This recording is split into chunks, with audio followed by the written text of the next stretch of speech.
watching EYIT TV, empowering you.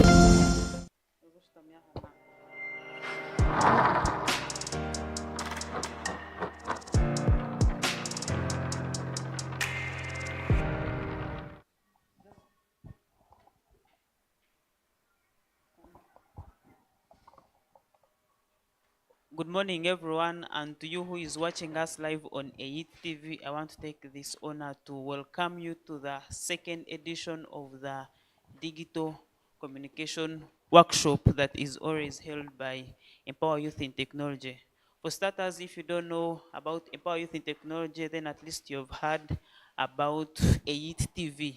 I think that's our flagship product from Empower Youth in Technology, and basically Empower Youth in Technology, what we do is hold internships. We also hold such workshops. We also have a financing and savings initiative, which is called the EYIT Startup Financing Initiative. We also run other programs such as PAPERS, which is under the developing and innovation sector here at EYIT. And lastly, we have this where you are watching this from, which is EYIT TV. So allow me welcome you today to this second edition. This will be a very short program, and we shall be running from 10 up to midday. Yeah, we won't take you past midday.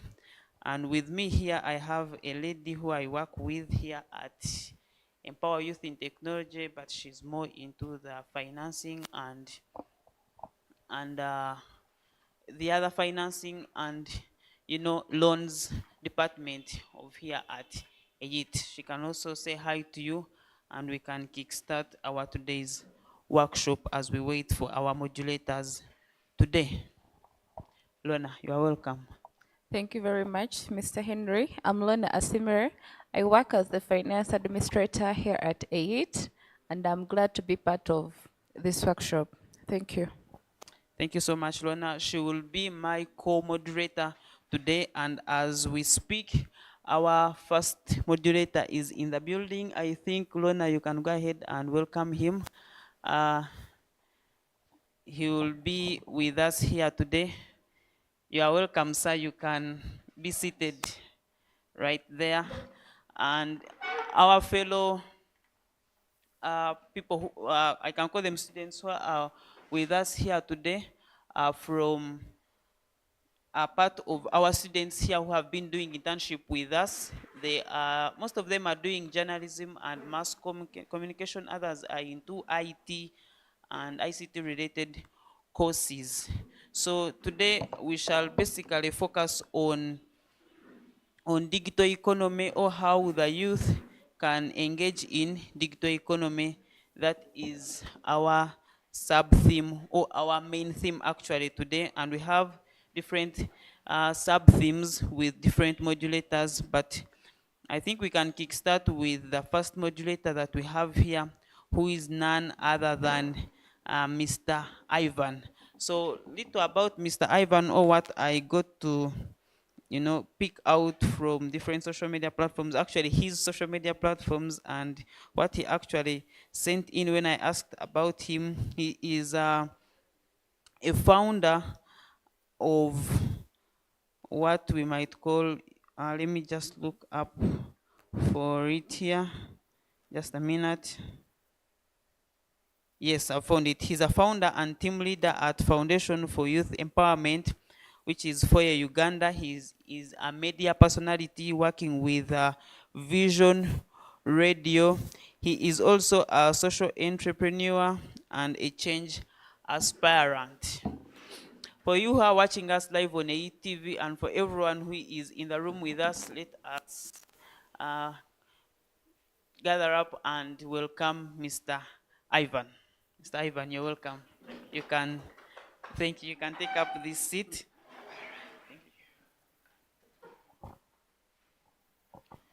So, Mr. Ivan, I don't know whether I did justice welcoming you, or there is another way that you prefer introducing yourself to the people who are here with us and those who are watching us live. No worries. You can use this. I am okay with any introduction. Yeah. Good to be here. Good morning, ladies, lady and gentlemen. Why are we having only one lady in the building? Where are the other ladies? I think the other ladies, some are watching online, Yes. and the rest will be joining us shortly. You know, Africans with timekeeping, Yeah. we are. No doubt. No doubt. We are one. We are not on the right track. So let us welcome Mr. Ivan, and basically what we shall be talking about or sharing is about storytelling in the digital age. What storytelling is in the digital age. Maybe basically what I can briefly say about digital age. Digital age is this era that we are in right now, this era of having internet access anywhere, at any time, wherever you are.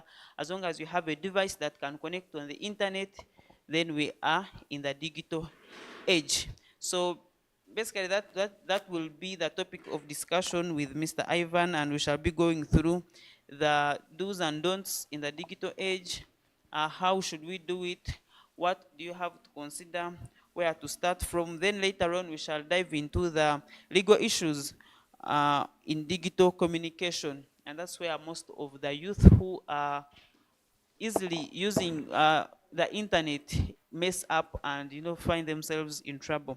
So Mr. Ivan, basing on your history, maybe briefly before we can start, you can first tell us about your history so that we can know who you are, and so that people who are watching and those who are here can know that you are indeed the right person to talk about this whole storytelling in the digital age. First of all, thank you so much, Henry, for inviting me here. To the viewers of EYIT TV, and then the audience we have here, the live audience we have here in the room. Good morning to you once again, and thank you for honoring this day, and of course coming through. Today is Valentine's. Many people are thinking about going out with their loved ones, eating money. Actually, from here, that's where we are heading. Where are you going to eat your money from, you people here? But no worries. Thank you for coming so that you use this opportunity to learn something new. My name is Niwagaba Ivan. Many people prefer using the first name. Some have Ivan in Niwagaba as the first name, Ivan. But here in Uganda, it's Niwagaba Ivan. Using Niwagaba Ivan, that's what is even on my national identity card. I am a radio personality. I work with Vision Radio, and I've been working with Vision Radio for the past 10 years as a broadcaster. So I did journalism, but I did journalism later. I joined when I was just from nowhere. Yes, I was not a professional in the media, maybe having learned a course like journalism or mass communication, but I did that later. It was all about passion. I was driven by passion. I always wanted to work on radio, and I said, okay, I'm going to work on radio someday. So when I was done with school, I said, now it's time. I should go to the radio and start speaking, presenting programs, and empowering young people, and I achieved that. How did I achieve that? I learned a skill. When I went to the radio stations, I befriended people inside there. That's how I got in. But now when I went there, I found people using computer. I did not know how to use computer.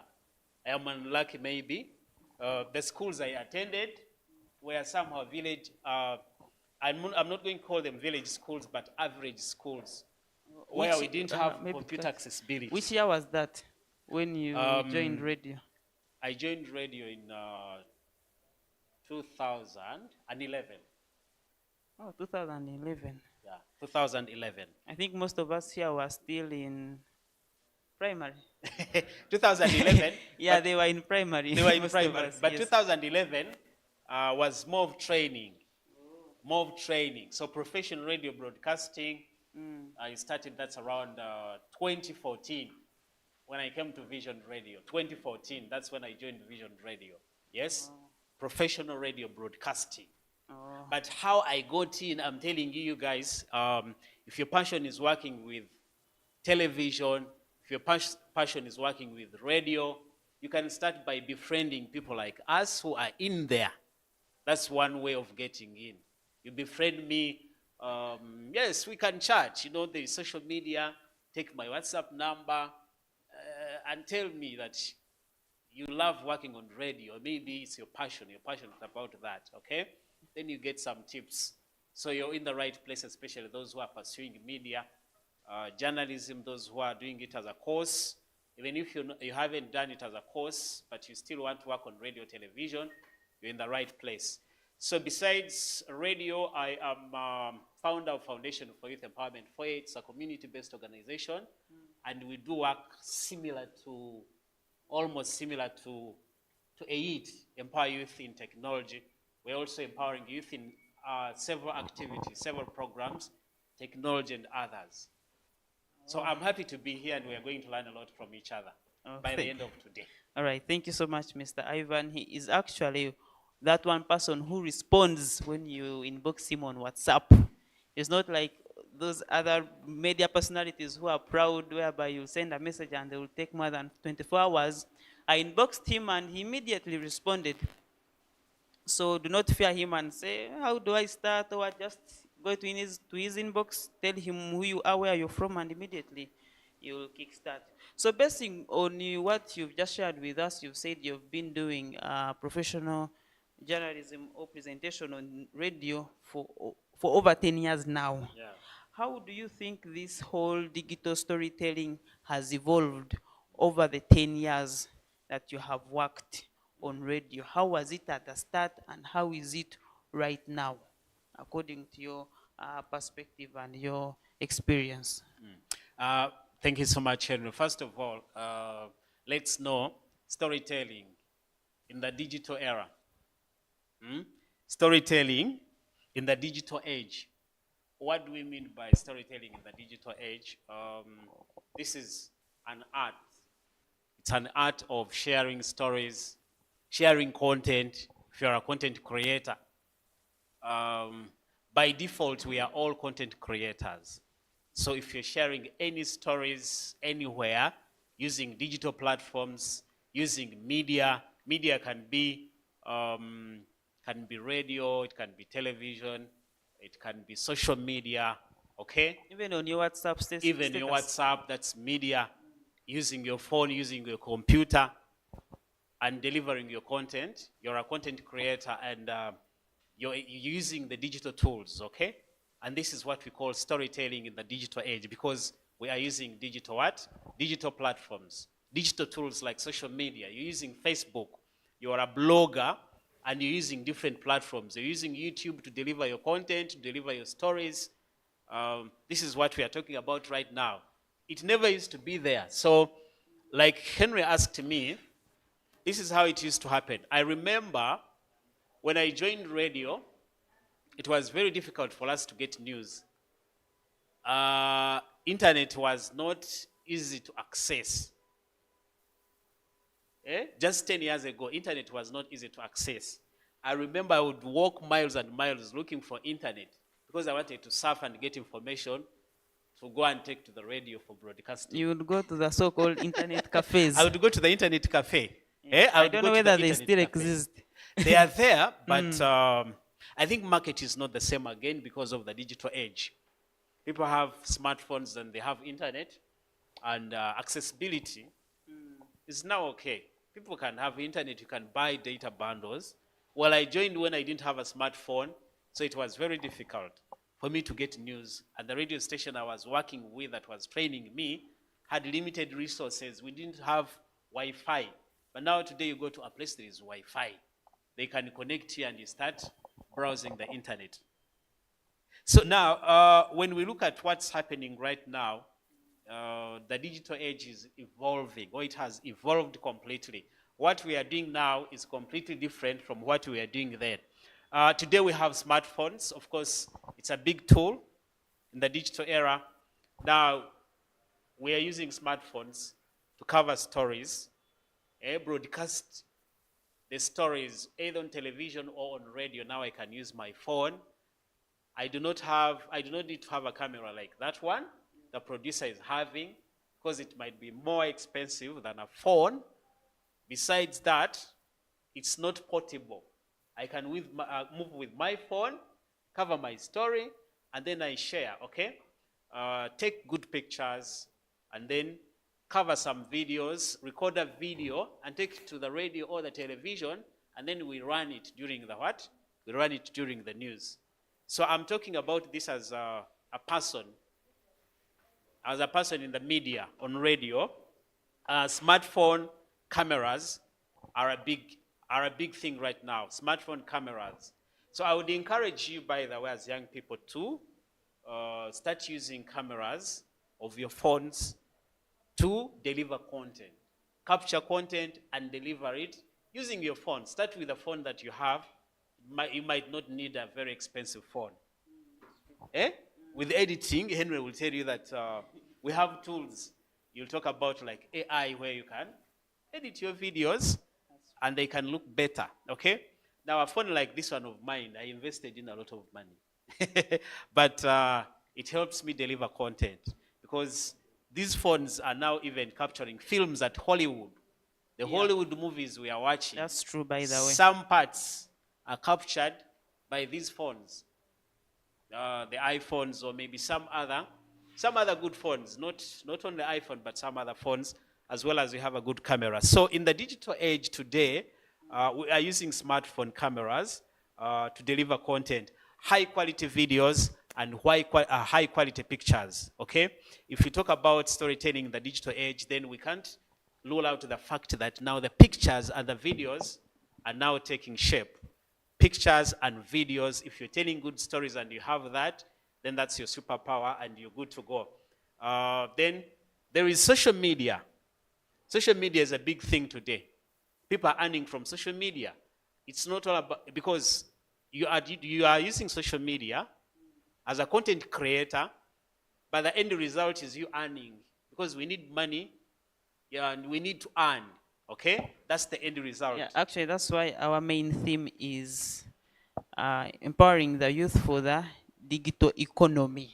At the end of the day, after you have created your content, after you have published everything, how are you gaining from this? Are you just putting it out there so that everyone gets to see that you attended the workshop, or there is some way that you're earning from this? Exactly, Henry. Thank you so much for bringing this topic, even to the people watching out there. This is very interesting. We are content creators because at the end of the day, we are going to eat from our content. I'll give you, for example, a good example. The most followed man on YouTube today, Mr. Beast. Do you know Mr. Beast? Mr. Beast now, even if he went home, he's doing a lot of things, but even if he went home and started creating content, in fact, that's what he does for a living. He creates content, and he's earning a lot of money. And you could also get there. You could be the next person, the next Mr. Beast. But with the limited resources, still you can use that content to earn a living. Because if you're a blogger, you're giving people news. Now, if your social media is doing well, people will start giving you adverts, okay? So it helps you at the end of the day to earn a living.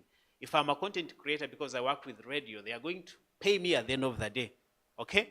So if I get good pictures that can sell the radio station that I work with, if I get some good content that sells the radio station that I work with, I'm talking about my case as a radio presenter, okay?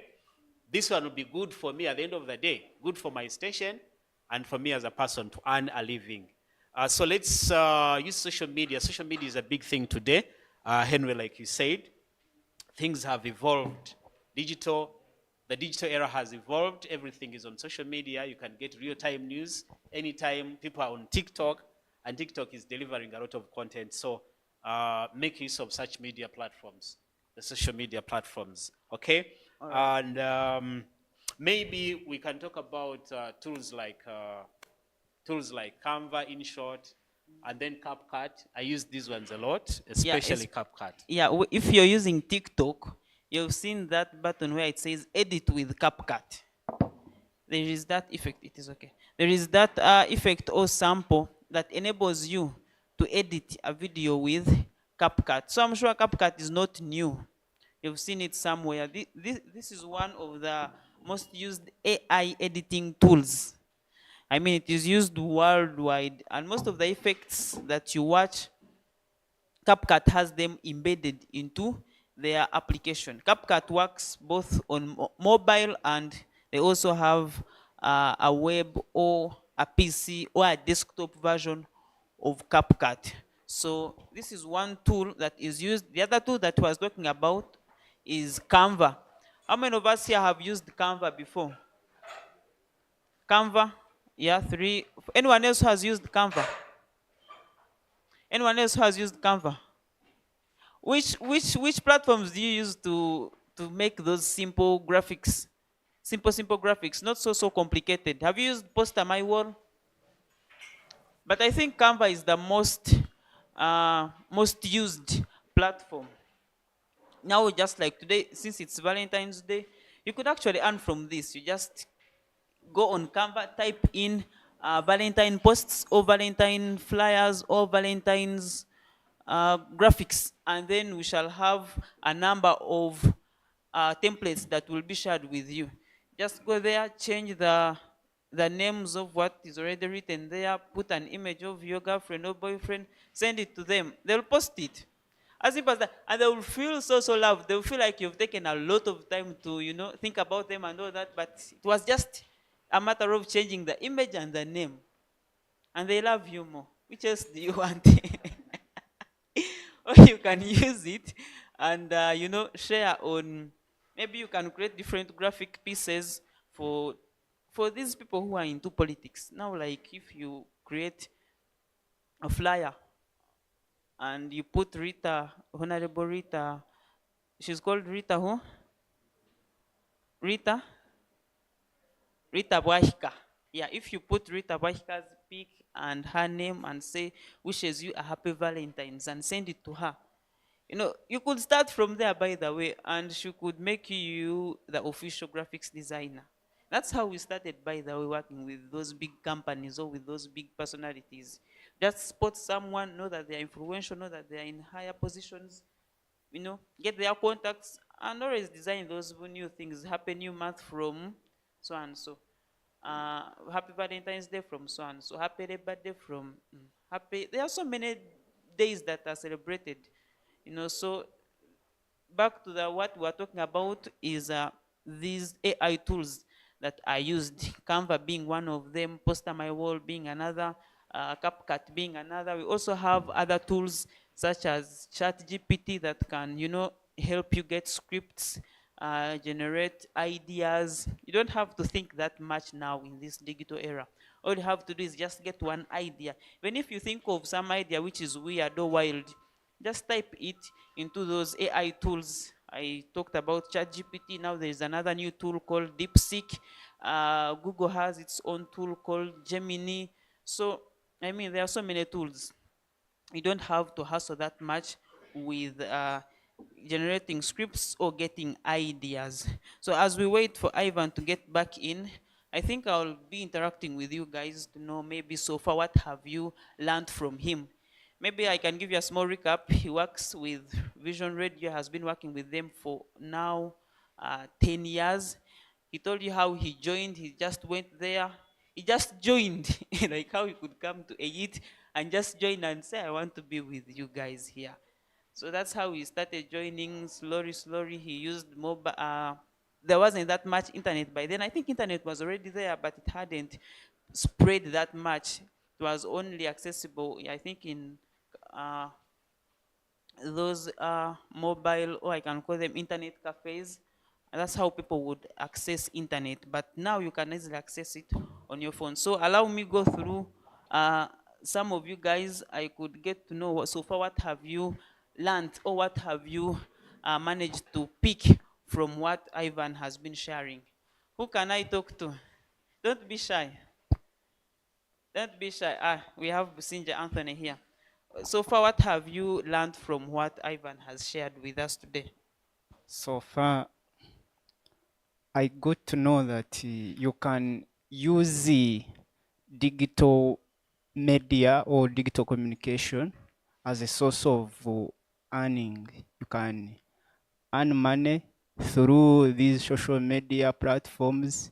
You can create your own employment and start earning. Okay, that's one thing that he has managed to pick or grasp from what Ivan has been sharing. Who else has something to share? Yes, Peter or Wycliffe? Simon. All right, Simon has something to share with us today. What have you learned from what Ivan has shared with us? Yeah, thank you. According to what have been said, it's all about having passion. Yeah, especially to the youth, if you're having something like you're having a passion in something. Now, the way he has said, for him, he came from nowhere. Just he went, just Just started from started nowhere. from nowhere like that. He went for media like that. So if you're having a passion in something like another activity, even though you have studied another course, you can just join having passion, you go you create friends there. Then from there you will start earning slowly by slowly as you catch up with the community there. Thank you. Oh, all right, that's good.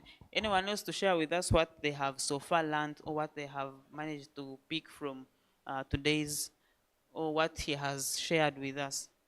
Anyone else? All right, I think we can proceed. We can proceed from where we had stopped or paused. We were on the AI tools that are currently being used in content creation. We had looked at a tool like CapCut. We had also looked at, or we had just mentioned another tool which is Canva. So, Mr. Ivan, I think we can resume from there and we can have these students engaged and know which tools they can use so that they can earn from this. We have known how you can join. For your case, it just happened, you had passion and just joined. They have learned that maybe they could not join the same way, they could maybe use some other method, but that can also work for them. So now after you've joined, how do you make money from this? All right. How I made money, or how one can make money today, leveraging the digital tools. Today we talked about social media being a big tool. First of all, it helps you as a person building your brand. As a content creator, you can build your brand using social media platforms, okay? There you are known, and then you can start getting gigs because you have a presence on social media and people know you. And besides that, for me, how it helps me as a content creator, I brand myself as a radio presenter, yes, and I use these tools, okay, to help me tell stories, okay? The stories we are talking about, for example, if I'm a radio presenter, there's something I need to know. What is my target audience, okay? What is my target audience? For example, in the programs I present, we target the youth, young people like you. So I need to know, what do the young people like you really want, okay? So if I'm crafting my content, it's going to be about that. Young people today are about maybe the latest trends in tech, what's the latest iPhone, now what is the latest song, music. They want to know music, the latest music. So if you're a blogger, if you're an influencer, or if you're any person using these digital platforms, you need to know the content that you're going to give people, your target audience. And let me tell you, you can never target all audiences at the same time. You can never. That's why EYIT TV will have programs, and then they say this program is for this category of people. This program is going to have different content. Eh? If I'm on radio, for example, my radio programs, I cannot go, for example, playing all the music of the 90s and 70s. Eh? Why is this a danger to my audience? They don't know my audience. Then I'm kicking away the young people who want fresh talent, artists like Fresh Kid, okay? Artists like Fake Maker, artists like Azawi, eh? These are the artists for the young people. Eh? So we have designed that program for the youth. Whereas we also have other programs. We are playing music of the 70s, of the 90s, for the old people, our fathers and mothers who are there listening to the radio. They also need their content. So when you're still using these digital platforms, tailor your stories to your target audience. Know your target audience. You say, if I'm going to be a blogger, I'm going to be an influencer, and I'm going to use my social media to start delivering content, know the people that you're delivering your content for, okay? That is a very powerful tool. And how you monetize it at the end of the day, because we are looking at content creation and then monetizing it, making money at the end of the day. Who doesn't want money? Which one of you doesn't want money? Raise up your hand and say, me, I'm just delivering my content. Umtonzi wa fair ya salawo. Umtonzi wa fair salawo. We all need money at the end of the day. I need money, and you also need money to do what? To keep on doing what you're doing, okay? So if you have such content, yeah? Now, if you haven't joined any media house, a media house can support you, okay? So start using your social media, deliver content, be unique, be creative, okay? Now, companies will hire you if you're a very good graphics designer. If you're a very good graphics designer, okay? Companies will hire you and say, we want you to design our graphics, okay? A radio station like Vision Radio will say, hey, okay, we have a good guy. He's good at designing graphics. We don't know the tools you're using, whether you're using Canva, whether you're using Photoshop, whatever tools that you're using, but for you, you know. And that's why I'm encouraging you guys to learn these tools, how to use these tools. At least for you in this digital age, you must be having a skill. Maybe you know how to design graphics, or you know how to do video editing. Eh? This is my tip everywhere I go to the young people in the digital age. Learn a new skill every day. Eh? You might not know how to design graphics just for one day, but it's a gradual process. Every day try to practice. You can use your phone. The phones can use Canva. Canva you can use on the phone. Actually, Canva has an app.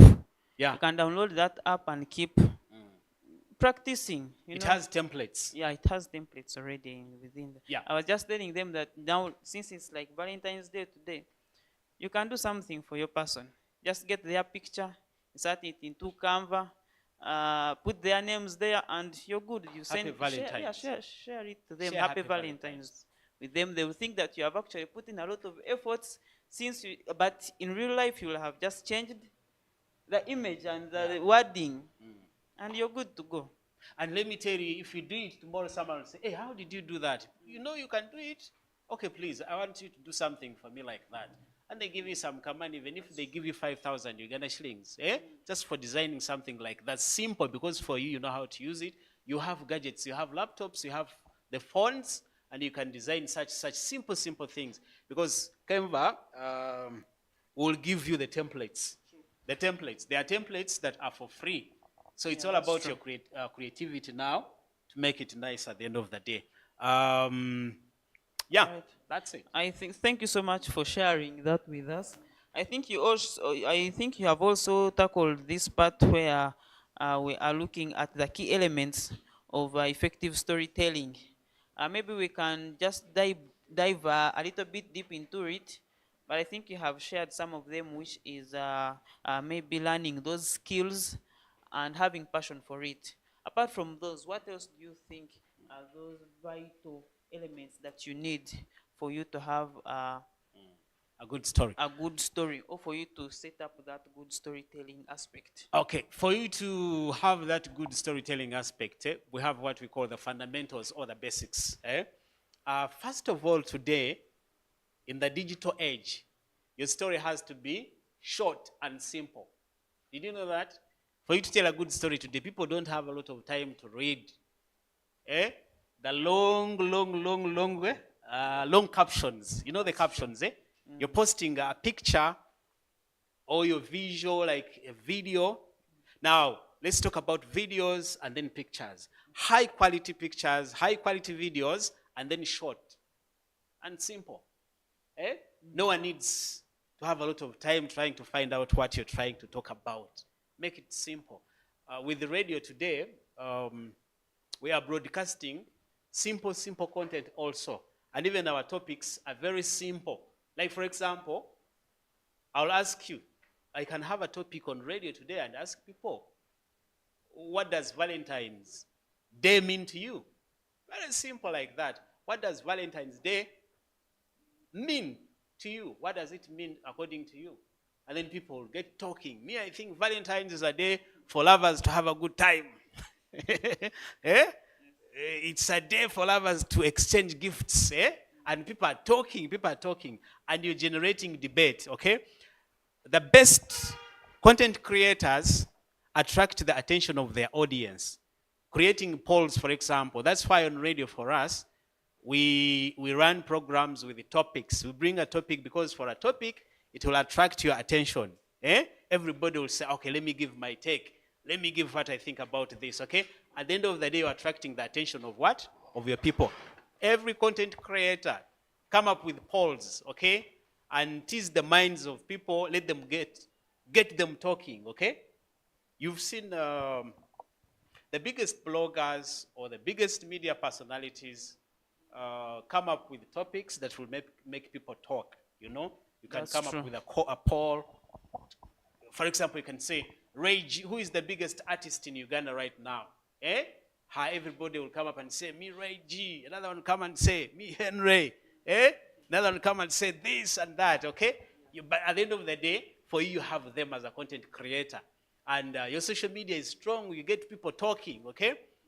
That's your superpower, okay? Create polls and bring out topics that, bring out content that will engage people, let people engage, okay? Engage and talk and be part of what? Your stories. That's powerful. So the stories have to be very short. And of course, for people to get attracted to your content, have pictures, have videos. Eh? Research has it that if we make a post on social media right now, if my post has a picture or a short video, mine is going to get a lot of engagement. It is likely to have more engagement. Actually, it's a fact. I'll have more engagement than yours. If you just put a plain post Without an image or without picture. an image or a video, your content is likely to get less attention. But a person who has shared a video, and the video has to be short and simple, the picture has to be very clear. The picture has to be very clear. I'm not So a good quality graphics matters. designer, but the graphic designers can tell you. Yeah, we have a graphics designer who will be sharing more on that with us today. So quality matters as well. Yeah, quality matters as well. So the basics of storytelling in the digital age, like we said, you have to know the people, The target target audience. Who are the people you're targeting with your content? And then the stories have to be short. They have to be very simple. I've given you a very good example of us radio now. We are broadcasting simple topics because people are stressed. They don't have a lot of time to read, you know, long things, eh? Or even hard topics that will confuse them. Today's, my topic can be, what is Valentine's according to you? What does it mean? By Valentine's Day to you, okay? And people will get talking and it will be a very serious topic. It's a simple topic, but I'm going to get good answers at the end of the day. So those are the basics. Tailor your content to the target audience. You know your target audience, first of all. If you're targeting old people, if you're targeting farmers, by the way, you can choose content, whether it's about farming, you can choose content about entertainment. So what's the latest in entertainment? What's trending, eh? What's trending in entertainment? Everybody needs to know what's on right now. What's trending in politics? Maybe Besigye has been arrested. I am sorry, but he has not been arrested. I'm just giving maybe that as an example. Ssonko losing the Ssonko losing the NUP card. Yeah. Eh? What the money went through. Okay, it's something latest and it's big on social media. So if you're a content creator, if you use that audio right now, hey, I think you can get so many views on TikTok. Absolutely. Because it's trending. It's trending. Yeah. So choose your area. If it's entertainment or if it's politics, find out what's trending in politics. We are into trends right now of what's trending because of the smartphones. We need a kapia. So everybody's looking out for that. All right. Thank you so much for sharing that with us. I think we can have one more since we have looked at how the digital storytelling has evolved over time and what aspects you need so that you can do effective digital storytelling. Where do you see the future of digital storytelling, since we have the aspect of AI right now? Since someone can just type in texts into this AI tool and it generates video for them, it generates images for them. Where do you see this future? Shall we have less people who are being creative, or people will just seize and say, since there is already AI, there's no need of me joining the industry. The few who are there will generate the content with AI already in the system. Where do you see this future?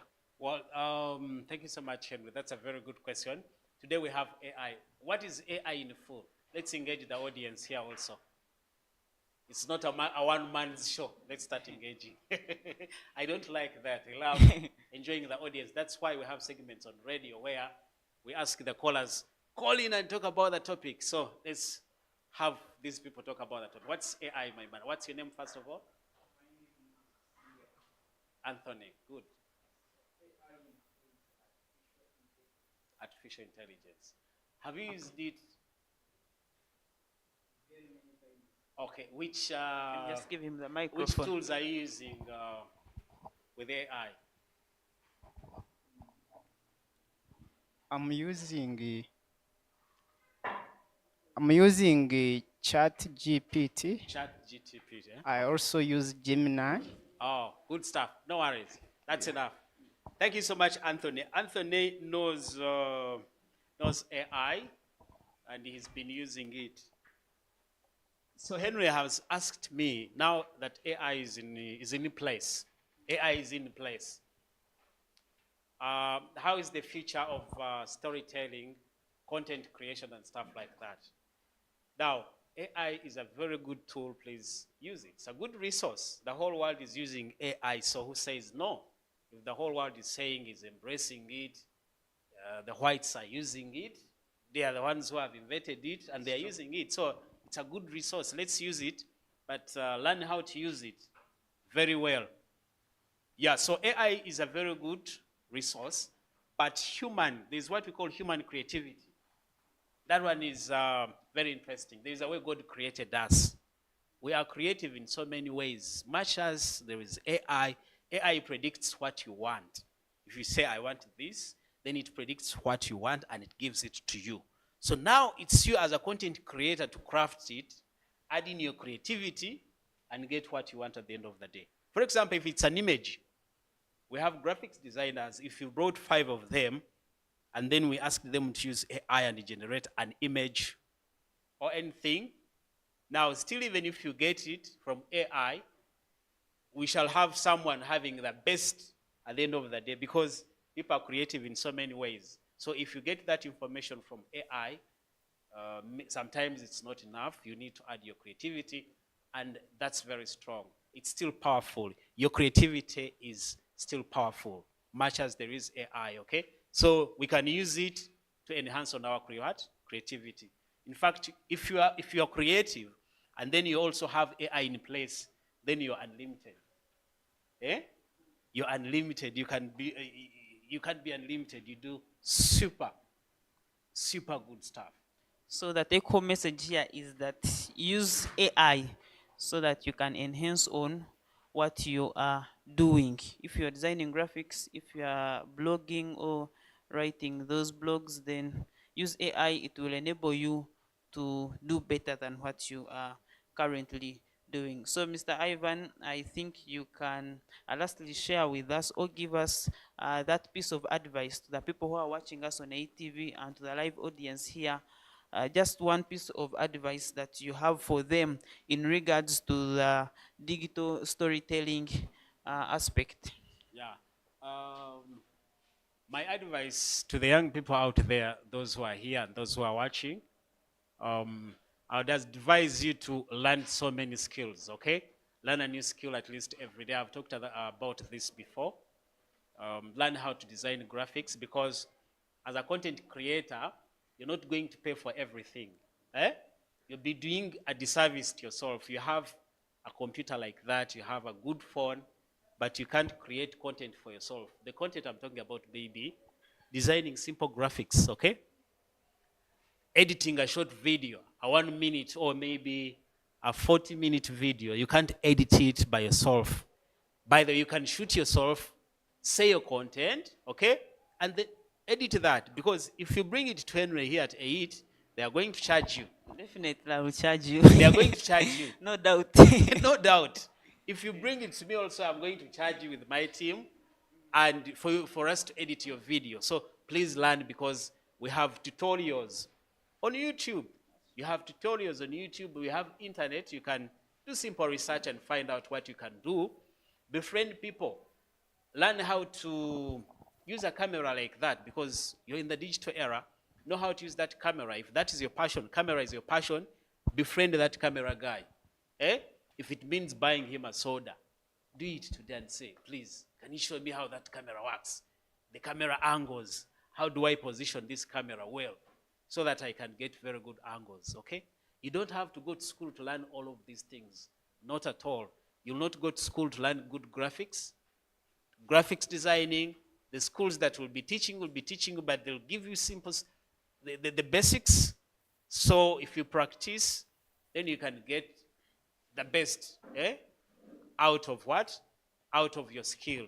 So practice, learn these things. At least, maybe have three skills. Learn how to edit videos, you can design graphics, and then you can do something else, okay? As a content creator. I'm going to leave this behind. Because I remember when I joined radio, I was very eager to learn how those things work in the radio, okay? Me, if I enter a building like this, I want to know how stuff is done here. Even when you never hired me for camera, but I would want to know how that camera works. Because today we are looking at sustaining your job and then earning an income. Because if the company is going to downsize workers and say, okay, we have a lot of workers and we are going to reduce the staff, we are going to reduce our staff because the sales are not doing well. And we have AI.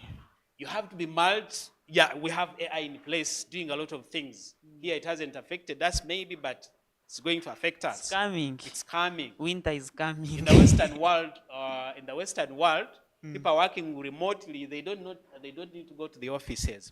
But what I'm saying is, if you're multi-skilled, know a lot of things. If I'm on radio, I know production. I can present programs, and so many programs. Bring on politics, bring on sports. I can read news, okay? I can do anything, okay?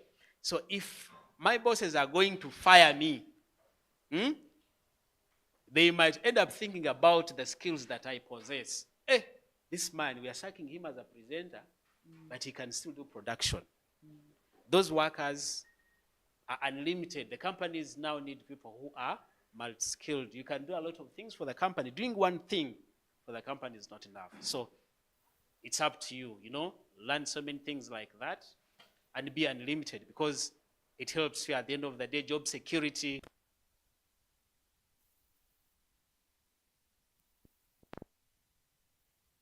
Sources, you're working, but people are saying, my man, I need something, please design something for me and give it to me. I have 10,000 Uganda shillings. Money is coming from different sources. As young people, that's what we need at the end of the day, We cannot rely on one thing, okay? That's what I'm trying to tell you. All right. Thank you so much, Mr. Ivan. It has been really interesting sharing this with you. Maybe we can have a few questions, one or two, from what he has shared, or what you want to know more about him, or anything else that is regarding this whole thing of digital storytelling. Anyone? Yes, Anthony.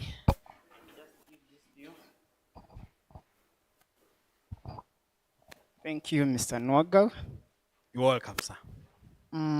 I would like you to help us maybe share about what do you think about AI as this digital world is continuing to evolve. It seems that AI is making the work for everyone easier, and I think this puts those people who have like who have who have money, who are capable of getting gadgets, who are capable of getting good devices at an advantage to, and those people who don't have income, they are left a certain disadvantage. Because if AI can do anything, just with just a simple interaction, it means that now, like as a designer, then I will be losing a market. All right. What do you have to talk about that? Thank you. Thank you so much, Anthony, for the good question. Let's engage with Anthony. Let's first give him a hand clap. Let's give him a hand clap. All right. Thank you for being bold enough to be the first person to shoot a question. I think Henry is going to have one of the panelists talking about AI. Yeah, sure, I I will. saw that somewhere. So take note of Anthony's question. But like I said, AI is a very good resource, but let's also be creative, okay? Let's also be creative. Your creativity at the end of the day is going to help you. Even when AI comes here and they're saying, okay, we're going to lay off everybody, the companies are going to work without people because we have AI. Your creativity, there is what you have that AI doesn't what? Doesn't have. Never underestimate the power of a human head. Eh? Okay? Much as there is AI also, but your creativity, what you can do with your hands. Now, practical work, what you can do with your hands. Eh? AI in most cases is theoretical, eh? But there's what you can do with your hands. For example, yeah, maybe it will also reach a stage of handling a camera like he's doing.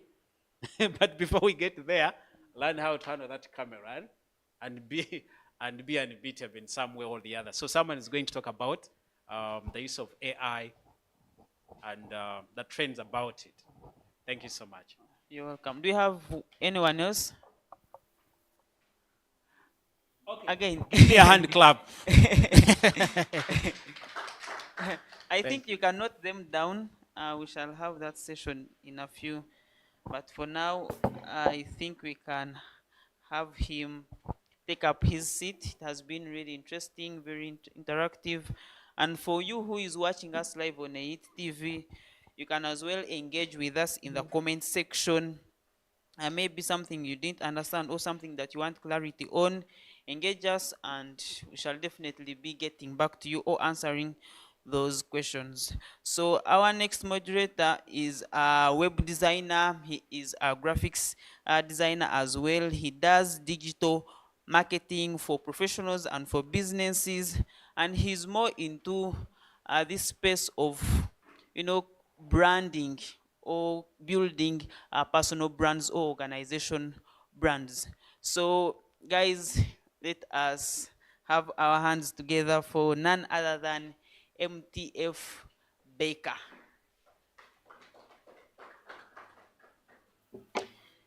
You are very welcome, sir. You prefer standing? Thanks very much. I'm going to give some hard time to the camera person, but it will be for a short while.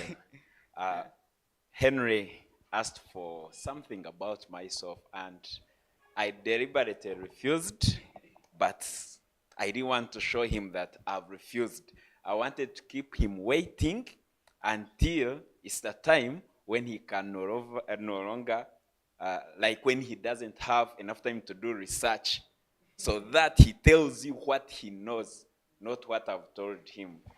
But since he has said something, we can go with that. But allow me request one member in the audience to introduce me. Thank you.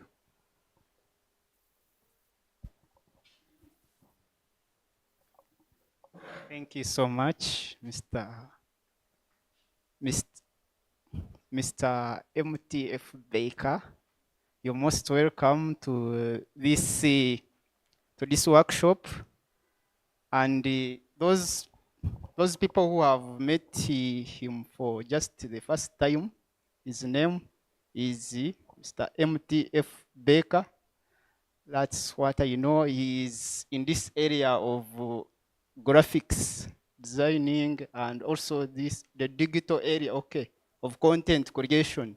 You will be sharing with us a lot of things, and how I pray that everybody can keep focus and make sure that at the end of the day, you will gain a lot from him. Thank you. Thanks very much. With this session of a few seconds, we are done with personal branding. So my presentation is not going to be so much of words. We have already covered personal branding. Yeah. Have we I understood what person? I know. I think they are a bit confused. Yeah, I can see some are Yeah, confused. they are a bit confused But others somehow. are getting it. My name is MTF Baker. I'm a digital marketer at Digtech Solutions Hub, a branding and digital marketing agency located in Mbarara City, helping business owners and professionals establish powerful online presence and visibility through creating engaging content that these professionals and individuals can use while interacting with their audiences on all online platforms of theirs. So doing this, we want each and every person, each and every business to utilize the digital space. We want to get the brands onto the digital platforms so that they can enjoy what the digital world has for us. You cannot do that when you don't have a personal brand or a business brand. For this particular talk, I'm going to be limited to a personal brand. That means I'm dealing with professionals or individuals who want to be portrayed as brands. Initially, it was all about telling someone, look, we have cameras at EYIT, because there were few. Everyone was looking for any available camera. So they could be like, in average, who has a camera? So you could find in a whole sub-county is one person. If he's already booked, you have to shift your date or your event. But these days, cameras are everywhere. That is a camera, that is a camera, that is a camera. Our phones are cameras. Like everywhere there are cameras. So if you're dealing in cameras or if you're a photographer, you need to do something that will always make you stand out when they are looking for photographers in a pool of so many photographers, both the skilled and unskilled, the professional ones and unprofessional ones. So you have to do everything to make yourself stand out. And in trying to do that, you're creating your personal brand. In short, you're creating the story that you want people to talk about you whenever you're not in the room. I started by giving him the microphone to introduce me. I wanted to see, do I have a brand here? You know, there is what you feel, and then there is what is there. You may feel you are a star, but they don't see a star in you. Reality and fantasy. Yes.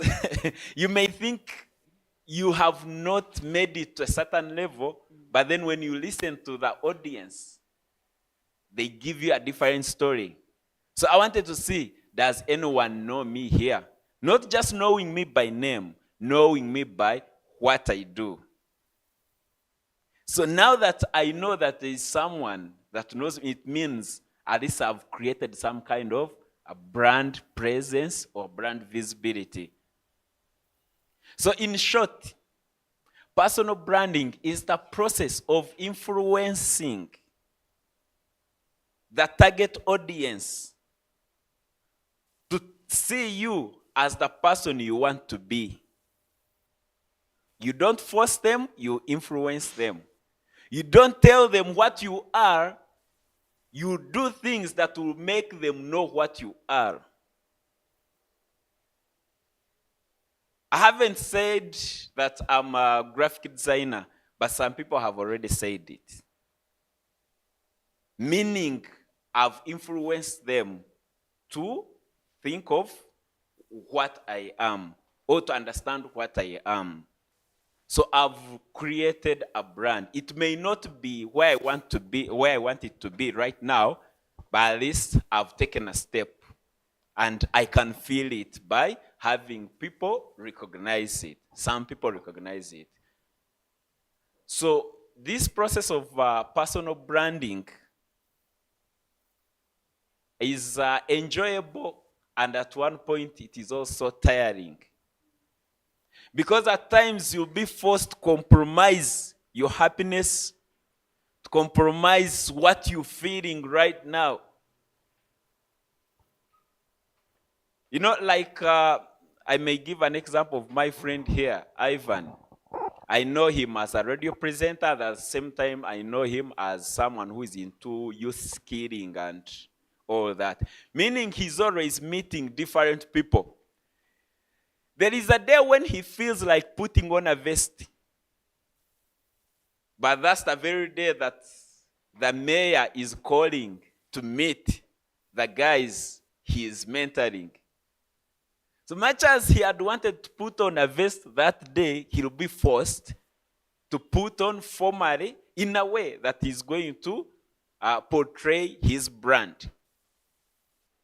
But on the other hand, it's a very good thing.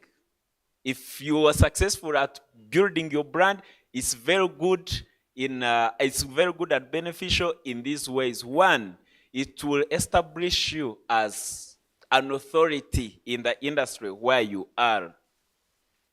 Whenever they talk about radio presenters, they think of Ivan because he has influenced the audience more than any other person.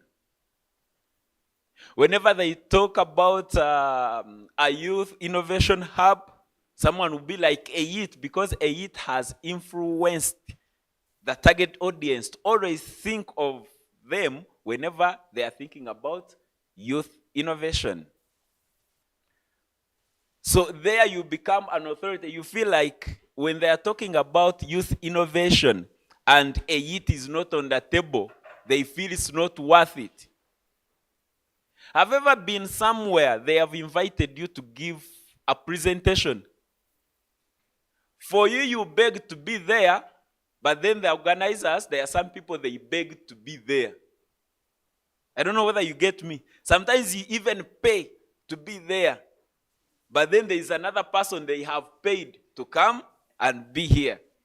You're all going to speak to the same audience. You're all going to say the same things, but one is being paid for presenting and another one is paying to present.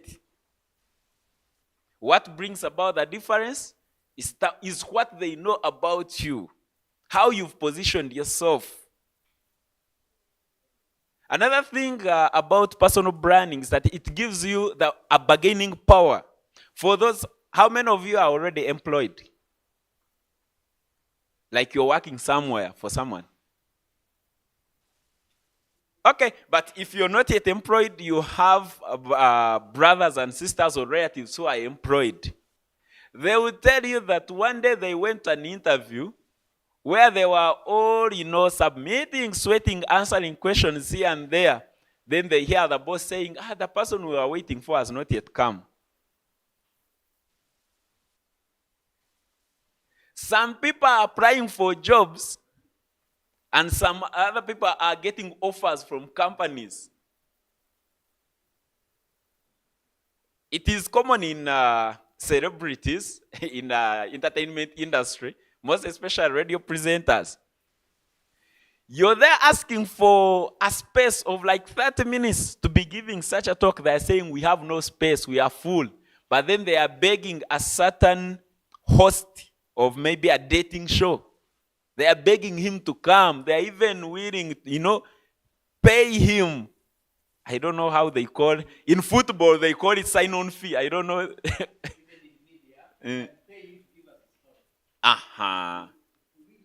Yes. So you see it. There is one presenter I know, Kasiriv. I heard him from Grace Radio. His program was World Express. He goes the other side. He goes with his program. Remember, some programs belong to radio stations, but also some programs belong to presenters. Like wherever they go with their program. What brings that is personal branding. Whenever you want to establish yourself as a unique person, as an authority, you should make sure that you're on top of your game in whatever you're doing. Everywhere there is personal branding. I may use the examples of people in the media and you think that's why it stops. But we have people in sports. Some footballers are in clubs where they are not supposed to be if it was about talent. But they are there because they are showing up. I don't want to be judgmental, but I will look at Henry Sari. Yes, he may be talented, but he has that person that is pushing him everywhere to make sure that he's everywhere. But here in Mbarara, we have talented guys. More than all those guys we see on national team and whatever. But what do they lack? Someone to push them up. Someone to push their story, to be known. They are not there. I remember one AFCON season where we fielded a player that had no club, Hassan Waswa. He had no club he was playing for, but he represented the national team. Yet we have those guys on the team that are trying so hard to make it to the national team. We are like, what are you building by taking the other one? But on the other hand, he's the only one showing up for that position. So with personal branding, you're able to take up your space and you command your authority. You show them what you've got. You can start on your brand right away from maybe from birth. If you don't have that opportunity, you can start from right after this session. We have kids that worked on their brands from the beginning. Fresh kid. That guy didn't know English, but right now I can't compete with him. I watched his interview with Baboon Forest. The guy is as if he's an American. If they set us here, me, I'm 35. I'm making 35 in April.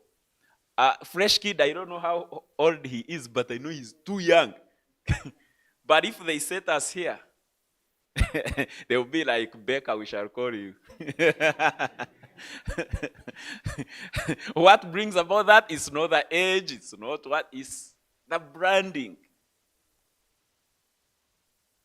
Tenge will sit on a table where,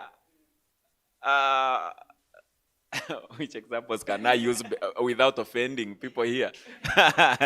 But you know, we have people that claim to be influential in this country. But Tenge will beat them hands down, let them take an international stage. So personal branding doesn't know like the age, the background, the level of wealth. It's about creating that story that you want to be known for. Now, at times I can be here in my phone. I look at the messages I'm skipping from those people that other people are crying to meet. Me, I'm seeing like the person is bothering me, but the other one is like, I wish I could sit with that person on table. So with personal branding, if you have your own, if you have your story, if you have your skill set, you present them somewhere, people are going to find them useful. Before you know it, you're going to sit on table with men. Because there is what you bring on table. When they ask you what you bring on table, tell them your story. I don't know why Shakib didn't tell the other lady what she was bringing on. But maybe later she realized what the guy was bringing on table and they reconciled. He was the table.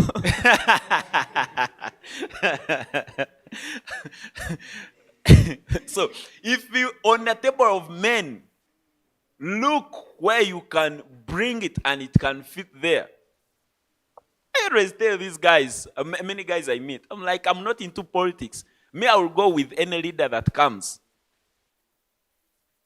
If they are corrupt, the only thing I disagree is when they invest abroad. But if they invest in Uganda, they will not take the photos by themselves. If I know Mpuga, you took 600 million on your function, I will not work for less than 5 million. I'll take my share on that 600. But you cannot do it if you have not established yourself. I'm using examples that we know here so that you can easily relate. Who knows Mukaras? This guy that represented NUP that stood with Rukari. Do you know him? Okay, for those ones who know him, they can tell you where he is now. When he was looking for votes, he was always in his t-shirt, in his gentle whatever. But now he's working in the office of leader of opposition. In Western Uganda, where we are like, it's full of NRM, he decided to stand as an NUP guy, even when he knew he was going to lose. But he was positioning himself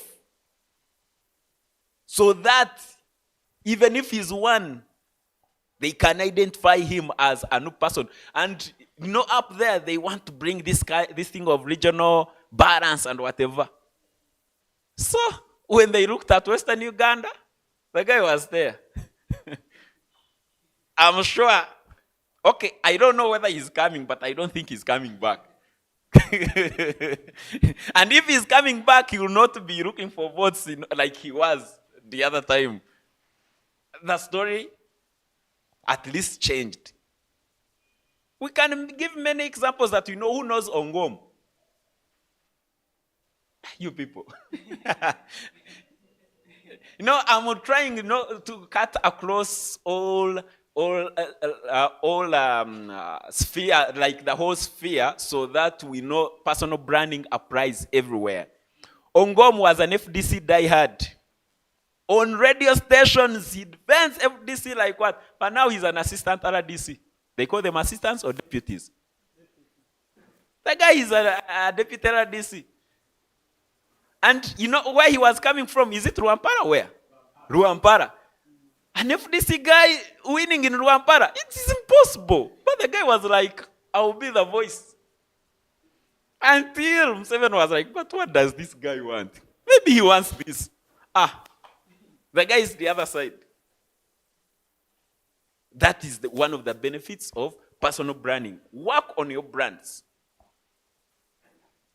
We have even greatest teachers that have built their brands. We have evangelists that have built their brands.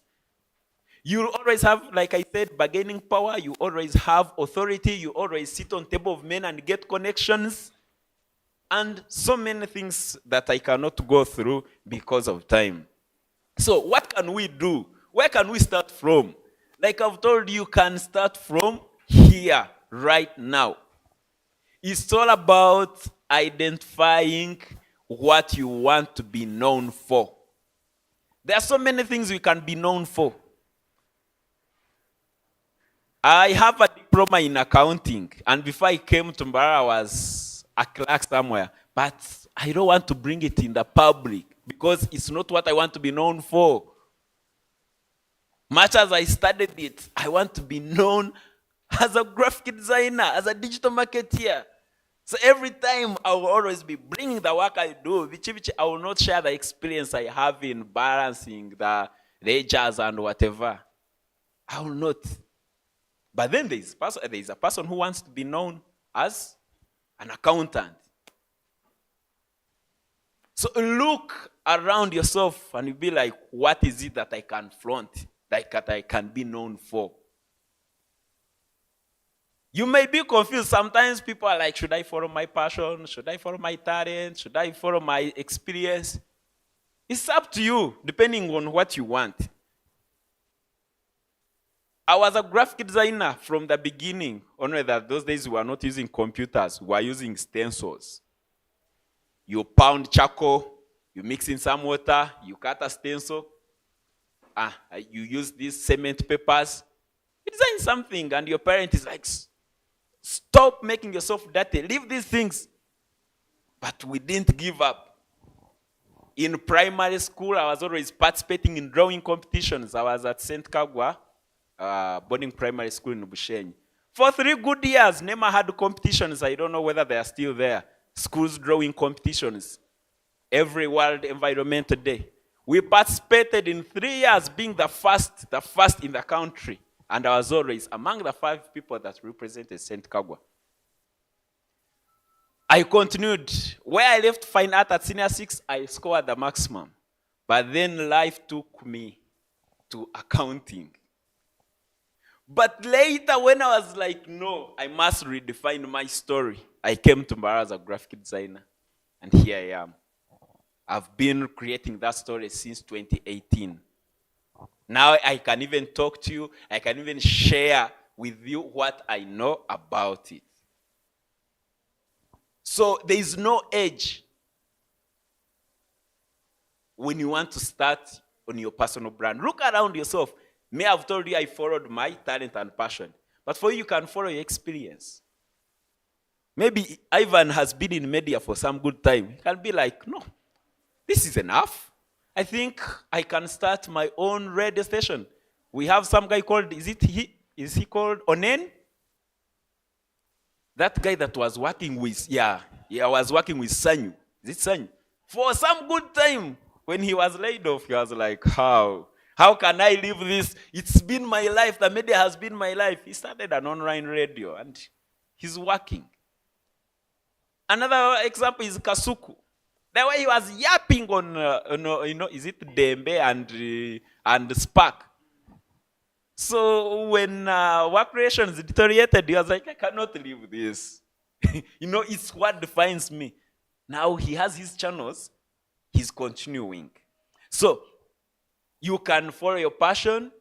You can follow your experience or skill, depending on where you find the leverage. So how can you identify what you want to be known for? One, first look around in your circles. What do friends usually consult with you when they want a solution? Do they always come for you to set for them WhatsApp and Facebook and whatever in the phone? If it's that, look at how you can create a story about it. Maybe they are always coming to ask you about the current sports news. You never know. You can be a sports journalist. They are coming to ask you about politicians. And by the way, politics is also a career. We have career politicians whereby even if the government is okay, they will always find a reason to oppose. An example is Mao. An example is Mpuga.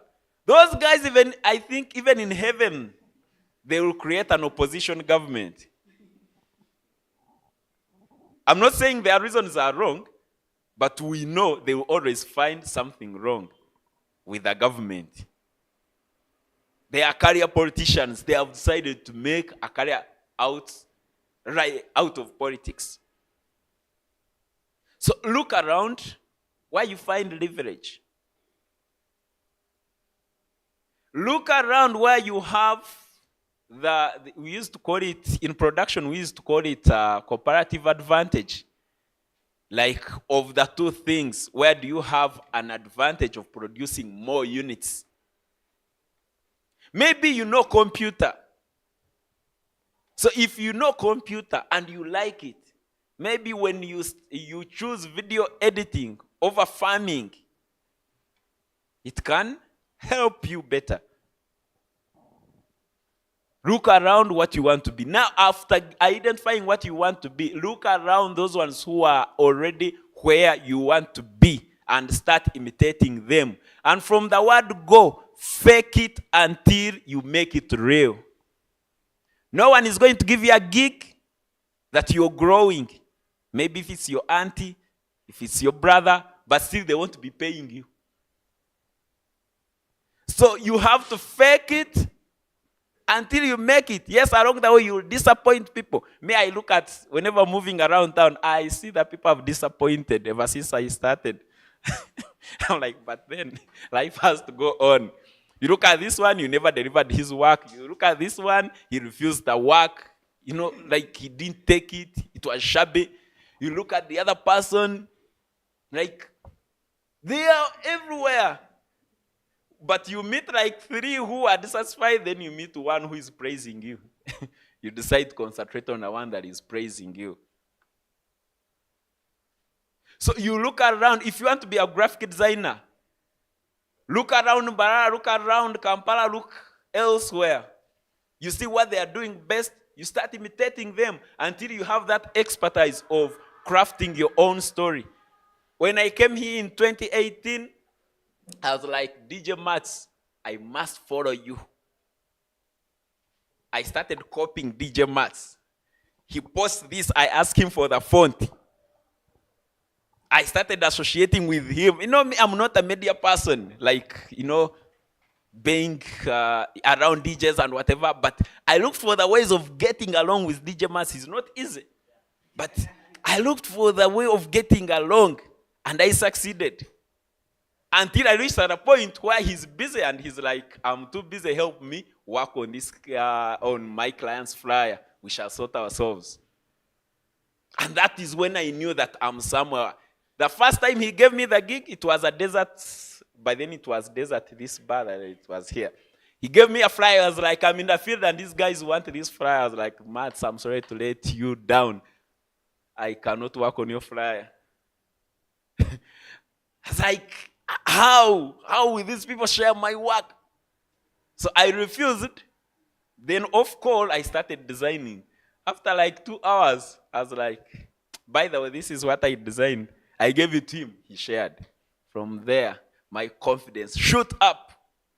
Like, if he can share my work, it means other people may need it. But then, of course, along the way, you find some specialization. Because I was into personal branding and business branding, my graphics shifted from his style to this professional style. For those people that have interacted with the work I'm designing, it can speak of itself. One day I received a client. I was like, how much do you charge? I gave him the price. I was like, send me some of the samples. I sent him. Then he also, again, sent to another designer. So it's this designer that was telling me, look, a certain client is using your work as an idea. Look at what he has sent me. And remember, the client has said, I'm going to talk to you tomorrow. But after a few minutes, my friend there, I saw him sharing the work. Seems someone is using your work because this looks like your work. I was like, it's okay. Handle him, and it seems he's not my client. But what's the story behind? He was able to tell the style of my work. When you craft your story, you distinguish yourself. You start attracting people that are interested in your work. The other client liked my work, but he didn't afford my price. That's why he sent it somewhere. They were looking for someone who can do it cheaper produce the same quality, but at that price. But my friend later told me that they also didn't succeed in doing the business. I think he wanted good work, but he was paying less. So when you work on your style, it will always identify you. Look for role models. If it's possible, approach them. Yes, some people will ask you money to train you, but in this era, if you're dealing with an authoritative person in the industry, they will always be willing to teach you for free. They find pleasure and satisfaction in knowing that I produce so and so, I produce so and so. That's why me on my channels, in most cases, I'm sharing the projects I design. Sometimes I share my process. I record while I'm designing. I record and share. I share my experiences with clients for other people to learn from me. Because if you keep on, becoming mean, these people will get knowledge from somewhere else, because knowledge can never be hidden forever. They will find it somewhere else, and by any chance, they are going to get better knowledge or advanced knowledge than you. Before you know it, they have overtaken you. And for you, you're selfish with what you know. Knowledge is the only thing that can be shared. Instead of reducing, it increases. So approach those guys that are already where you want to be. And start from there. Be consistent. Yes, I'm telling you the benefits, but the sacrifice is so huge. I was on a border coming here, but I was sending the Valentine's Day flyer. You know, like you're passing someone and the message is being delivered, is not on a phone, but I had created some broadcast and I was sharing the flyer. I want to be consistent with what they know about me. Yeah, I will share with, it's because we are not projecting, but I will have shared you with shared you the charts. One of the charts I saw, the person appreciated the colors that I used to design. They didn't appreciate the message and whatever. They appreciated the color. But that color has been, they have been seeing it for some good time. That's consistency. Someone after saying, was like, I have business for you. So that consistency keeps you, there are people who want to be where you are, and they feel like when they employ you, they give you business, you also uplift them to that level. Are we together? I can use the whole day to talk about personal branding. Yeah, that's true. But, our topic had two segments. Personal branding And digital marketing and using AI. Using AI to build your brands. Maybe to cut you short, I think by now we already know what personal branding is and why it is very important. He has shared a lot, both his personal experiences and what has been happening, so that you guys can get an idea on what personal branding is, why you need it, how it has helped people grow, and where it has put him. So I was requesting that now we can go into digital marketing. Is it the same thing as personal branding? Is it a little bit different, or do they work hand in hand, so that we can get to know what digital marketing is? And since we have AI integration now, how is AI, how is AI being used in digital marketing, and how can these guys use it once they want to join the digital marketing space? Then later on, you can also include in this aspect of now making money from this, making money from digital marketing, personal branding, but not forgetting the integration of AI. We are focusing a lot on AI being used in this because that's the digital era. That's where we are heading. Whether you want it or not, that's where we are heading. So you can share us with maybe ideas on digital marketing, what it is and how we can use it. Thanks very much. For those ones that are interacting with me for more than once, I've always said marketing is the process of identifying a challenge that a society is facing, and then you go ahead and create a solution. Then after creating the solution, you take it to the audience that needs it. Then you collect feedback from the audience. I've always told you that for those who are into business, let it be production or service delivery, there is a problem you're solving. You're there to solve problems. So when you have a solution, when you identify a problem, you create a solution, you communicate it, they use the solution, then they give you the feedback, you've done marketing.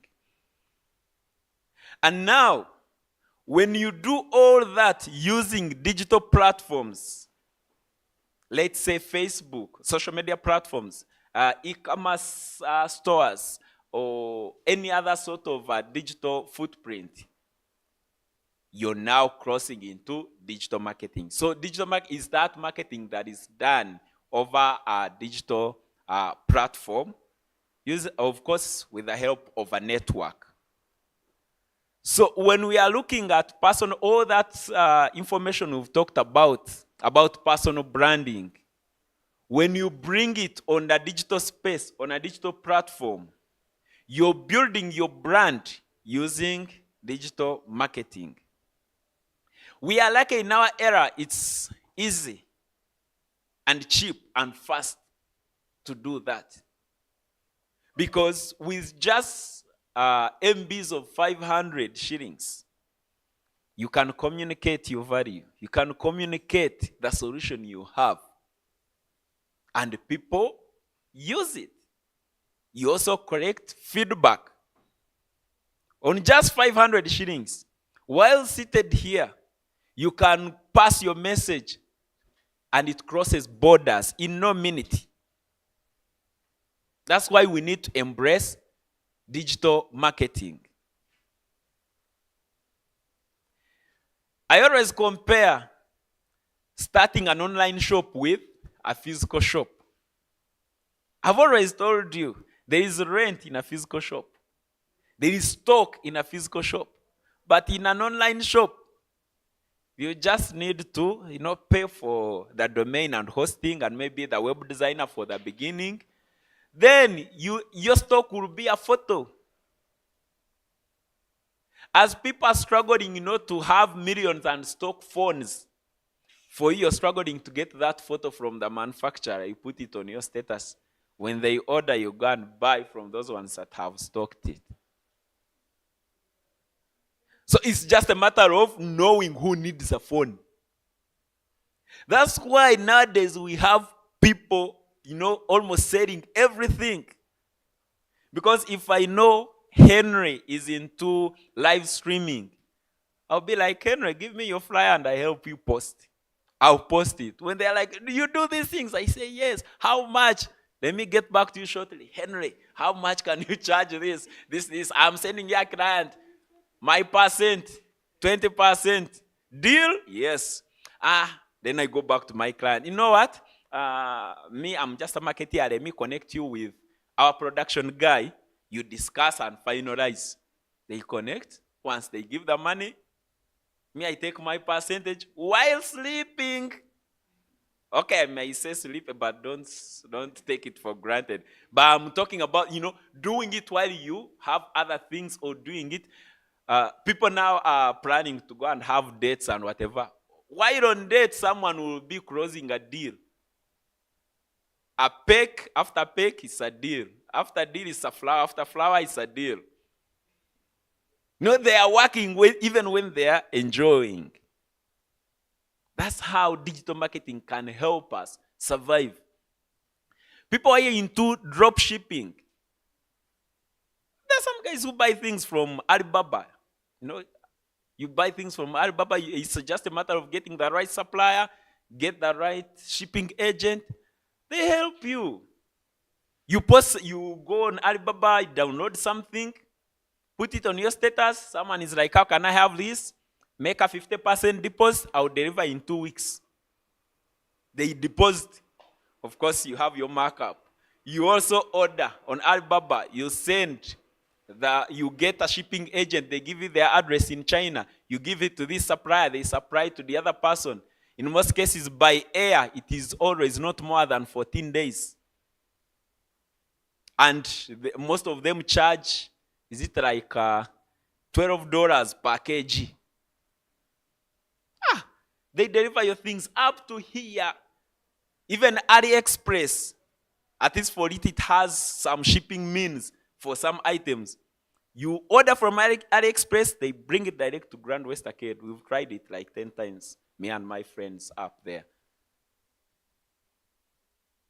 So you can do business without having to stock this physical whatever. You can offer services without being there.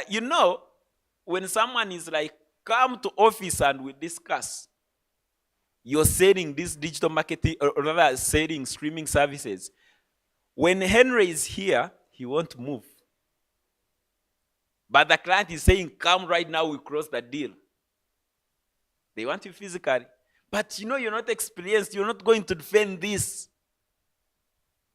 So going there to explain, you end up messing up, or you end up not showing up and you miss on the deal.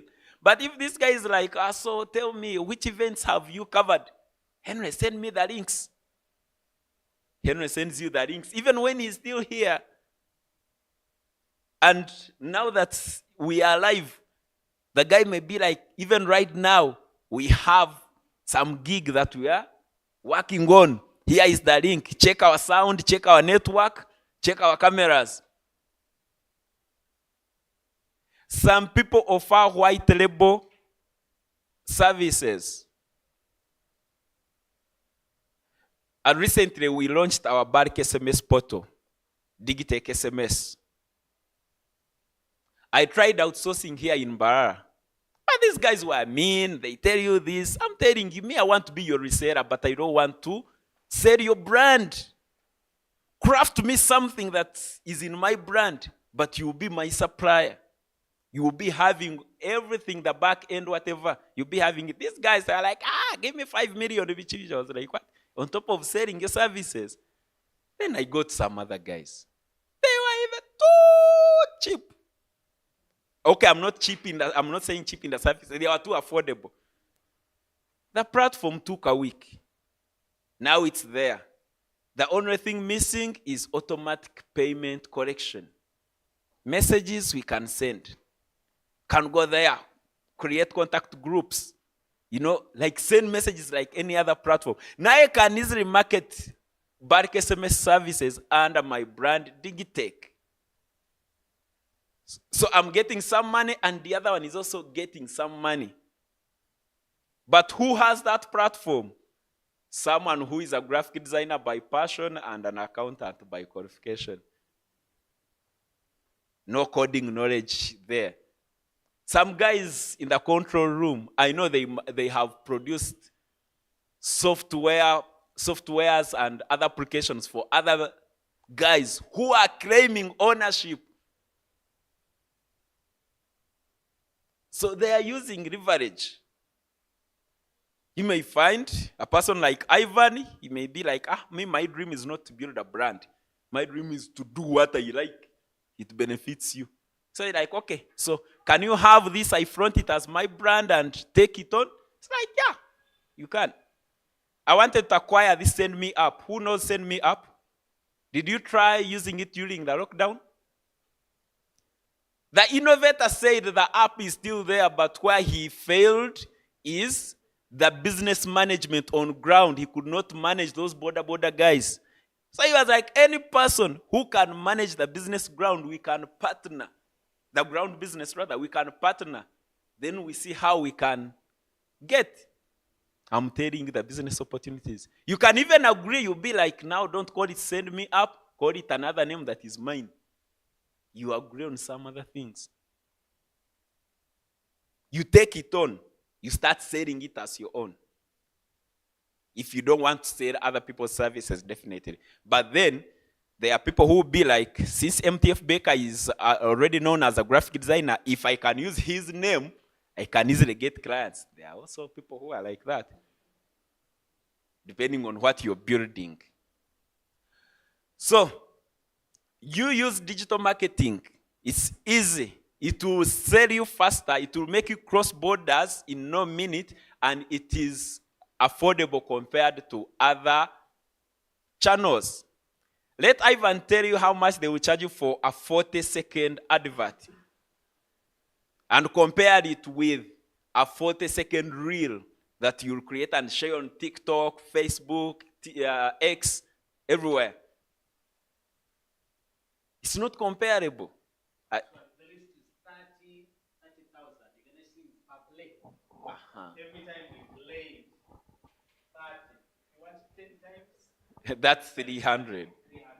So, but with... And sometimes you want 10 times a day. 30 times 10.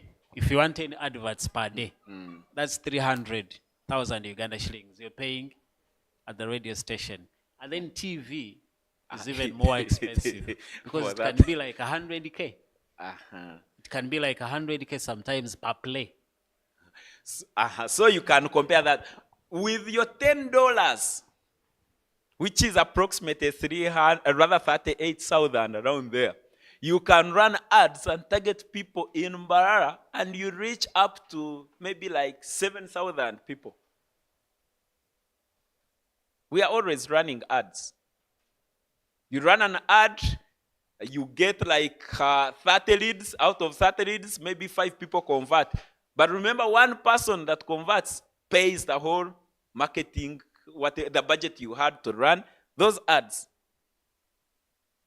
So use social media and digital marketing in general to promote yourself.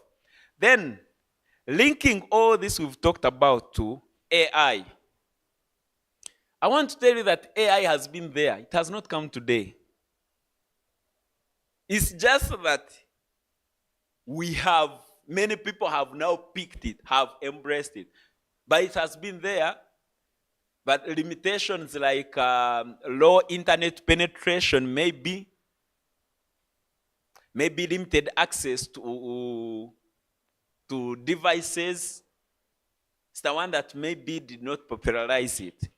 But I started using AI tools in 2018.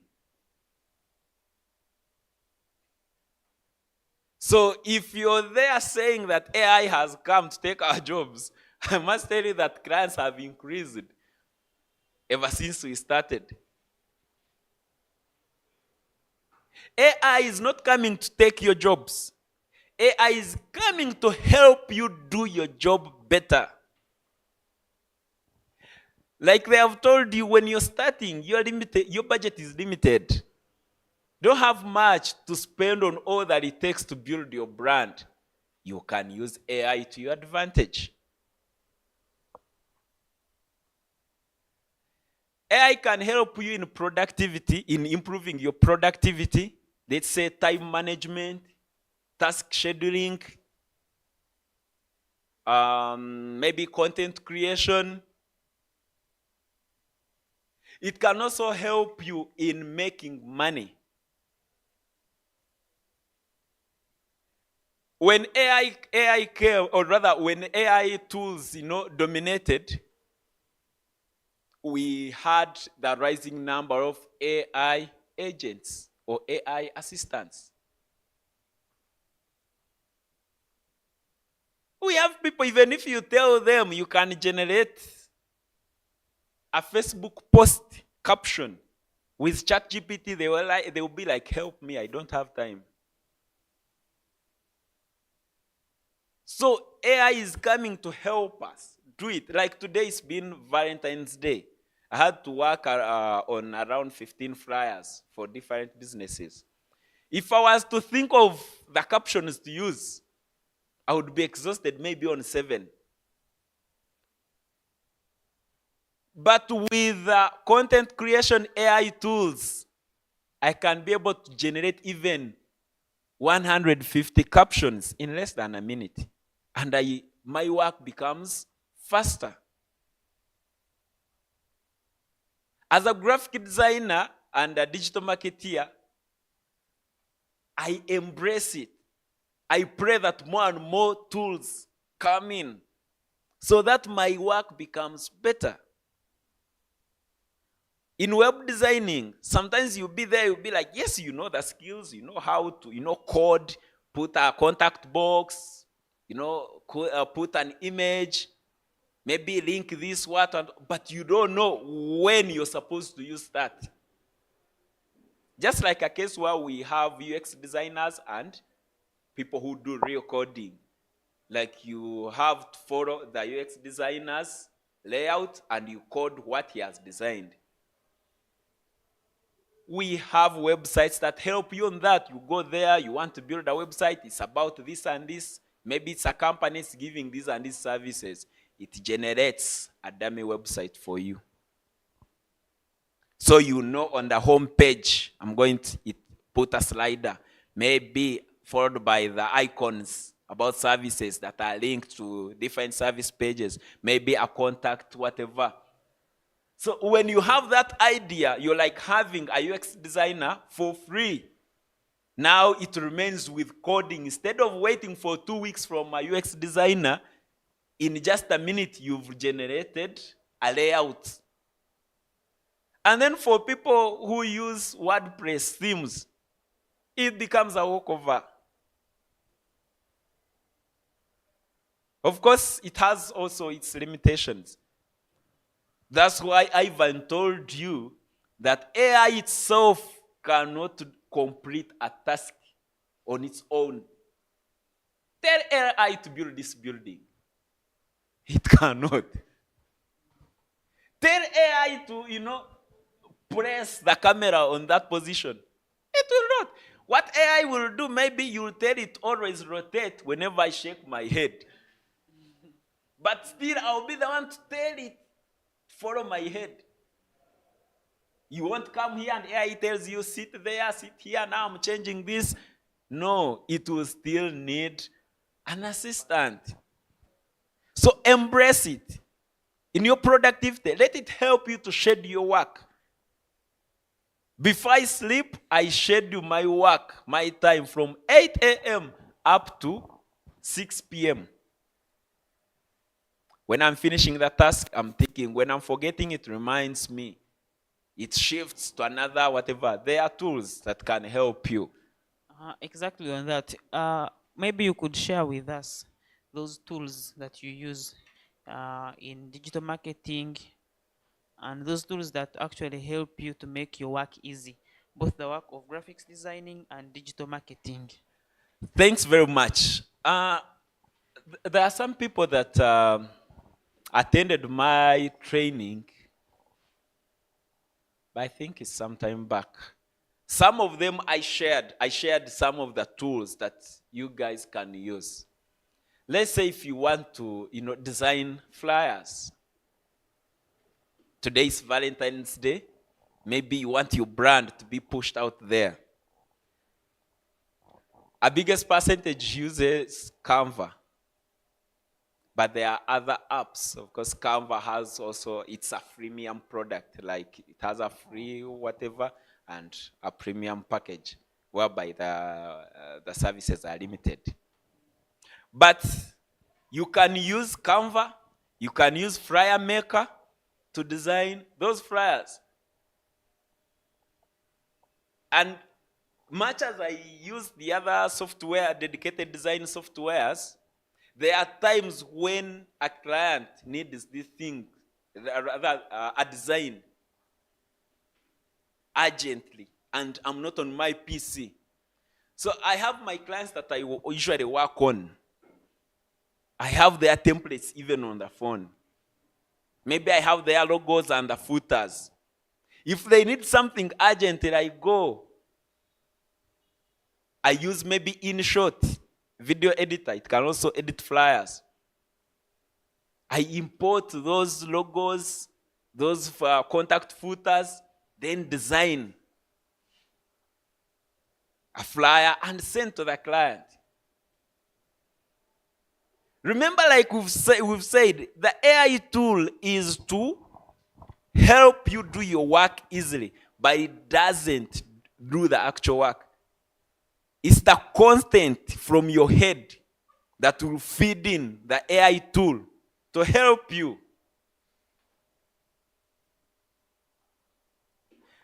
Allow me play you something. I don't know whether my phone will allow, but I was there. I wanted a song that I can always use in Digtech tutorials.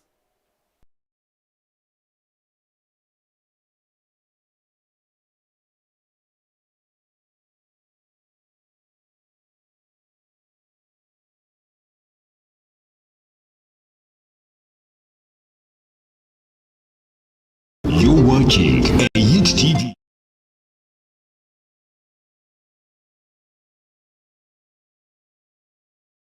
You're watching EYIT TV, empowering you.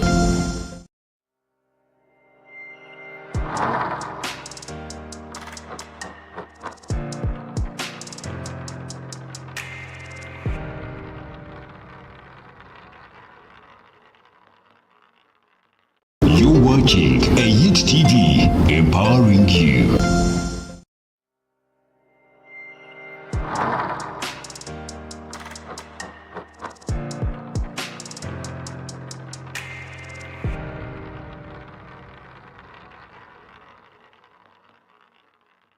You're watching EYIT TV, empowering you.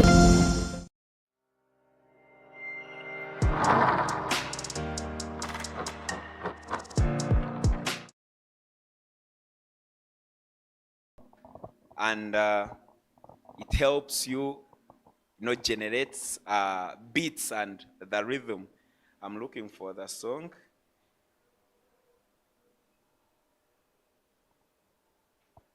I want to play you that song, and this is a song where they would have charged me something like 500,000.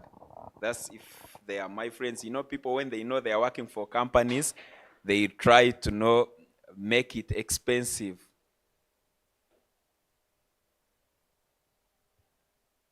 I don't know why it's not playing here.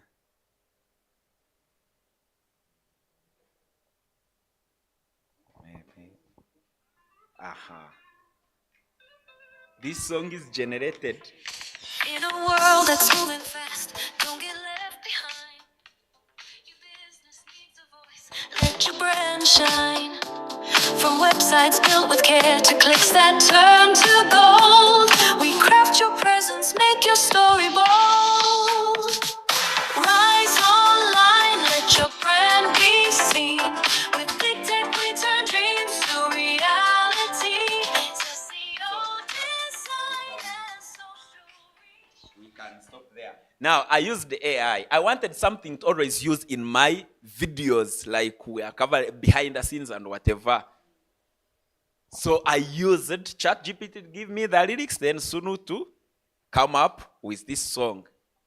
How much did it cost you? Sunu is a freemium. It has a free version and a premium. Of course, the limitations here and there. Like here, I cannot choose the voice. However, it gives me two versions, the male and the female. But then there are those customizations that you would have wanted. But this is at least the best thing that we can get. You cannot be there. So after generating this one, I also generated one for my client. She was excited, impressed, prayed, whatever. Then at the end, I was like, by the way, don't get too much excited. It's AI.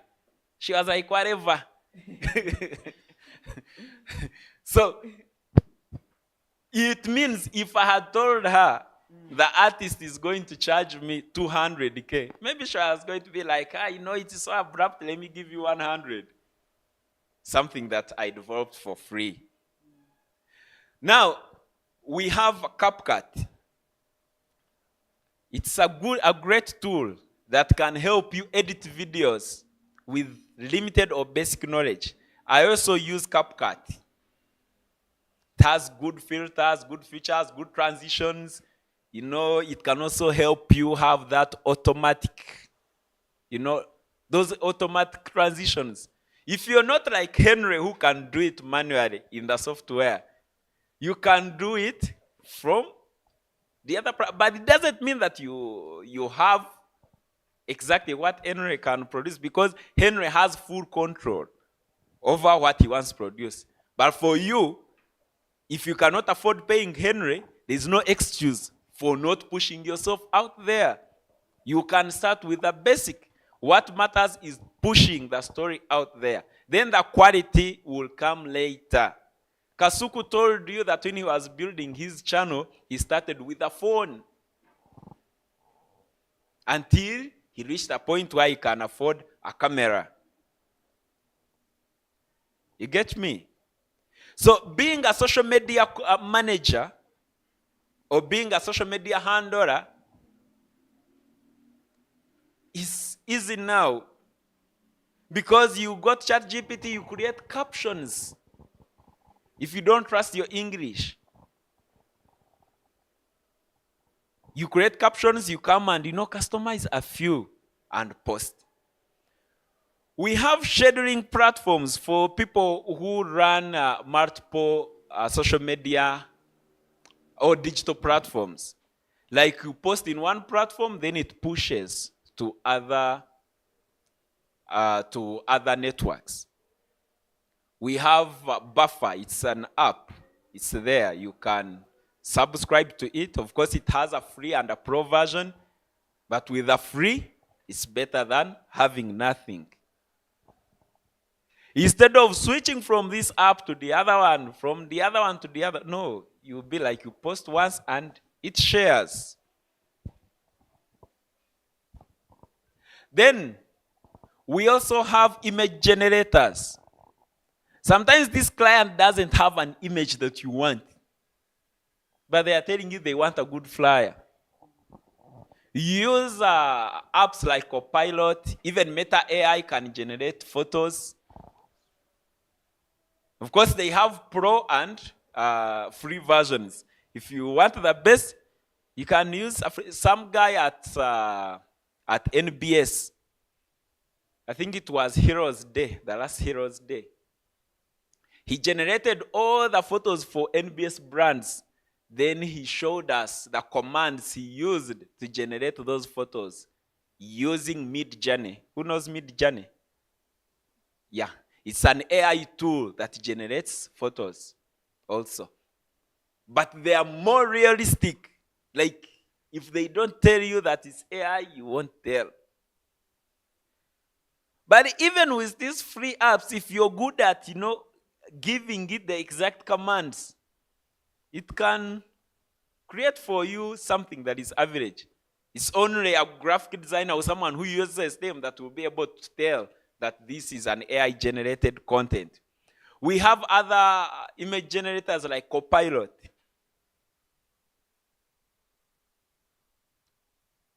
Has anyone here tried Copilot?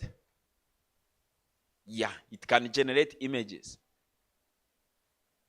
So when you're working on something, maybe you want to post about something, you don't have the exact photo. You go there, use those tools to create for you that good photo that you're going to use.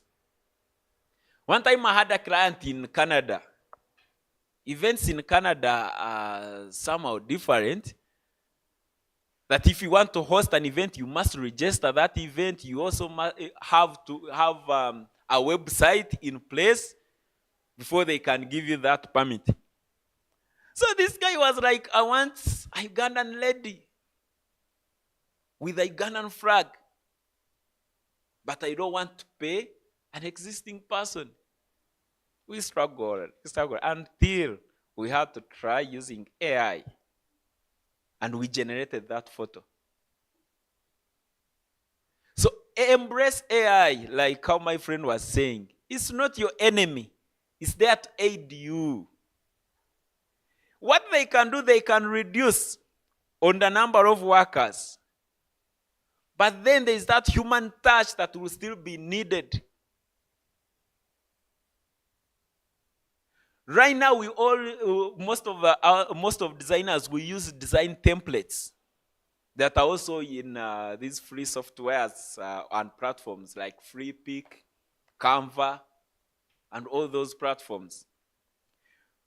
But when you get that template, you customize it and style it to your tone. And people may not tell that you're using templates. So AI may reduce the numbers, but if you have worked on your personal brand, they know that there is an extra effort you're putting that is beyond AI. No one is going to take your job. Even if they decide to lay you off, you will start your own thing. So use AI to your advantage. There are so many tools out there, but what you need to do is look for the tools that are related to your niche, that align with your brand. Every now and then people are creating tools, but it's not that you jump from this tool to another tool. No, you will only pick those ones that will benefit you. If you have a personal brand, you're consistent with it, you add their AI, you'll be unbeatable. You always command your authority. You always charge your own value because you're unique. These days, there's no design you'll think of, and maybe you think that they have never, like someone has never used it. A few days ago, someone gave me a logo to design. I started from the scratch. I didn't check anywhere. Some logos you have to check online and see what these people are doing, but it was an electronics logo. So in the name there was letter D. I was like, let me capitalize on this D. For those who follow me on social media platforms, you must have seen like a video I've shared while designing it. I designed letter D, I put in this flashlight, then I brought in the element of circuit boards, and I gave him the logo. So this client was like, no, I wanted you to redraw the other one I had, Vichi. I was like, I had seen these ones online, but I had not liked them. So he took a screenshot. They were almost like what I had designed. The only difference I had was that I had added circuit boards. Otherwise, they were all the same. Meaning, the idea you have, someone has ever tried it. So what are you going to do? You use AI to give it that extra touch. So when the client asked me this, I sent him a video of how I designed the logo from scratch by adding this and this. Then I explained to him the difference. The other one was letter D with a flash. Mine was letter D with a flash, then with interlocking circuit boards. Those signs. But it was, picking this from the other side. The flash, I picked it from one website. The circuit boards, I picked them from one website. Then D, of course, it was a design software. When you use these AI tools, they help you to brand and come up with a unique product. I'm giving examples in graphic designing because that's where that's where I know I have a greater experience. But you can use other, like when you're in another industry, you can try what fits you. These videos where I record while speaking, my voice is always poor from a noisy room. But after recording the video and editing in CapCut, I export the video. Then I use an app called MP3 Extractor. I extract my audio. Then I use a free AI tool called Adobe Podcast. It has an option of enhancing the voice. I upload the voice. It enhances it, cuts off the background noise, gives me that podcast voice. I bring back the downloaded enhanced video. I put it back to CapCut. I mute the other original audio. I attach this one. When someone is listening to my video, they may think I'm using a microphone. Yes, I know I should be having a microphone, but right now I don't have the money to buy that microphone that I want. But it doesn't stop me. I have to use AI to enhance my voice. I think we are getting the idea. We are getting the idea. All you have to do is look for that tool that best suits what you want to do, because there are so many tools. He might share his tools, but they might not work for you. Or there could be actually better tools than what he is mentioning. As he said, every day people keep generating new and new tools. So all you have to do is do research, and you'll definitely find out those tools. Actually, the tools that he mentioned, you can go on ChatGPT or DeepSeek or any other AI tool and type in those tools and prompt that AI tool to get you better tools than what he mentioned. AI will get you those tools that are similar to what he mentioned, that can do the same job or that can even do better. So, of course, he speaks a lot. And And right we now, I are feel running like out there is of- some yeah, we information are I've running not, out of time, and I've not he, given. if you don't cut him short, we might keep here the whole day. But I think we are going to, try to shorten up everything. I will request you maybe to give them that last piece of advice that you have for them, those that are into personal branding and digital marketing most. Okay, thanks very much. I missed out one tool. It helps actually you guys in live streaming. I don't know whether you have ever used it. Caster.io. It can help you get one stream, you feed it there, then it distributes. Instead of having two laptops on set, using too much of your network and whatever, you use one, it distributes. There are so many. But then as I wind up, this is my take on personal branding. Identify what you want to be known for. Start working on yourself. Right away from appearance, even what you say, where you go, the kind of people you associate with, because you're not going to build the story alone. All those will be stakeholders in your brand. You heard me when I was introducing myself. I was not panicking like I am, because that introduction, I've mastered it. Like I've tried it so many times. Even if you give me 1 minute, I will introduce I will talk about my name, what I do, the people I help, and all that. They will be there. Do that. Do it consistently. It's going to pay off. Start thinking about how you appear, how you dress, how you shave. Depending on your brand, a certain style may be fitting. Bebe Cool has been consistent with his style. Even me, I've been consistent with my style of shaving.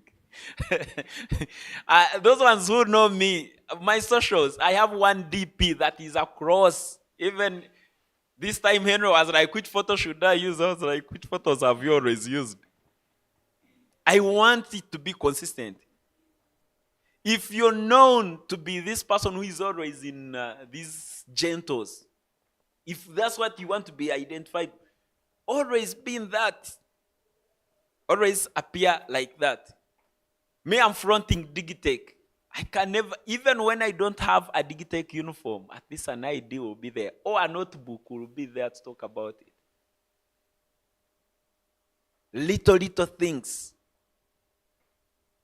And start from where you are with what you have. You don't have the money to buy this camera, but you have the phone. Record with that phone. Take it to CapCut. It has filters. You edit a little bit. Like I've told you, you don't need okay, you need a microphone. But if you don't have it, you don't have to wait. Be using what is there. Network a lot. That's when you get to meet like-minded people. Social events, be there. Corporate league, be there. These workshops, be here. Radio shows, attend. Request for an opportunity to speak. Your confidence will rise when you start sharing and people appreciate. You will not know your level if you don't put it to practice. Even if there are 2 minutes, show up.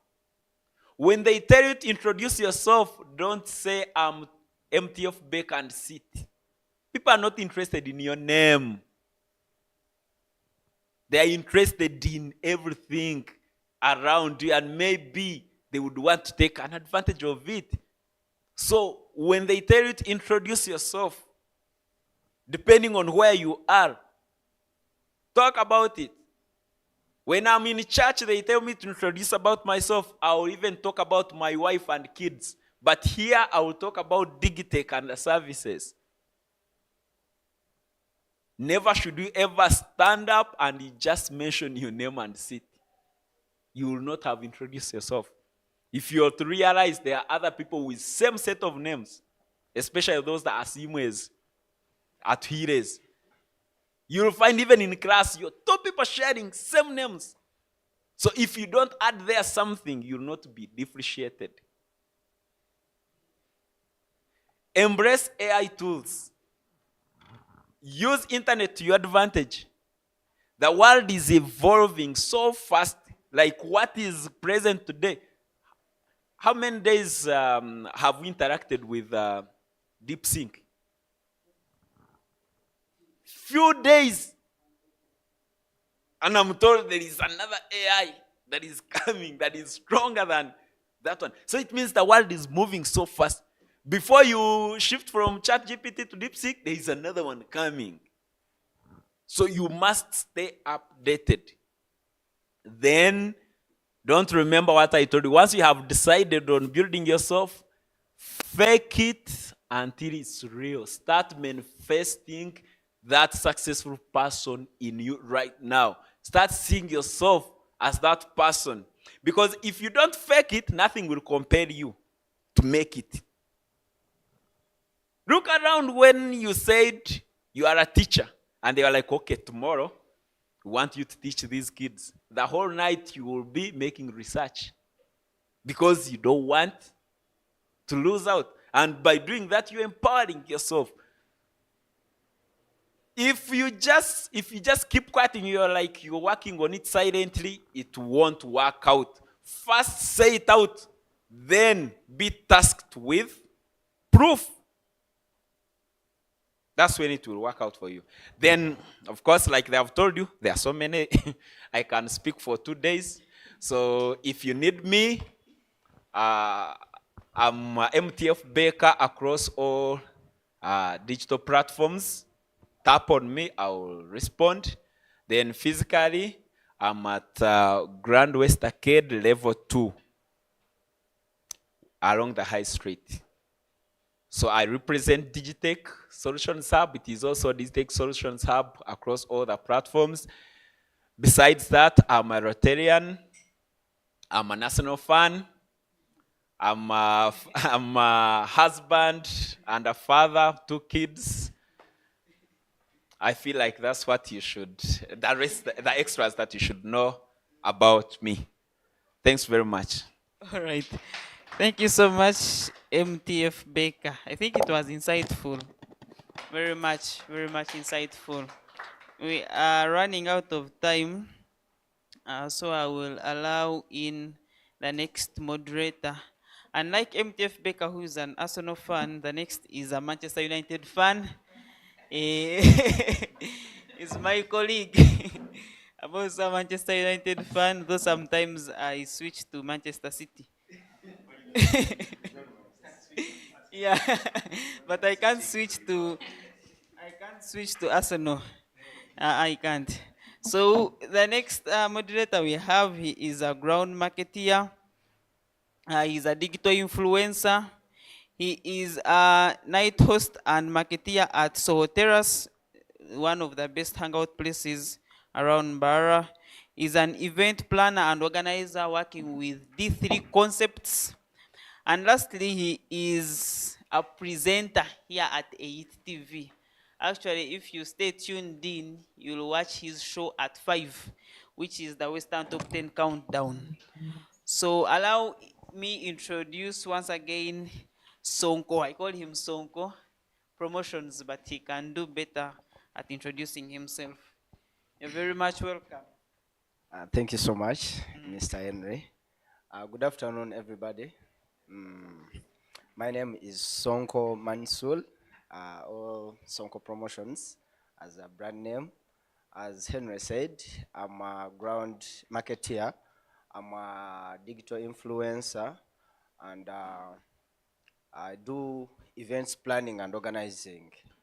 I'm glad to be here and to share with you my experience and story as well. I think this is my first time hosting you. Yeah, true. You have been hosting other people. Today, I'm in the hoster's seat. You are the guest. Yeah, so you do influencing. Of course, I have your contact. I've been following you up. Every day you have something on your status. Every day. I think today you even have something with Soho, Yeah, true. Valentine's night, something like that. Yeah. So every day, I'm sure if I want to know an event in Mbarara, I'll definitely type in Ssonko, get to his status, and then get to know what we have in Mbarara over the weekend and maybe on weekdays. So what really inspired you to join this whole thing of having your status loaded up with people's flyers? Because I know you don't design flyers. Yeah, I don't. Yeah, you have so many flyers on your status. What really inspired you to have that always on your status? Before we go far, in digital communication or something, or basically in marketing, so far we have 3 categories, or even more. We have an influencer, we have a marketeer, and we even have a blogger. I would like maybe to engage with the audience. If anyone out there would be knowing the difference between an influencer, a marketeer, and a blogger. Does anyone out there know? Can you try or else tell me, according to your perspective, how do you know the difference between those 3?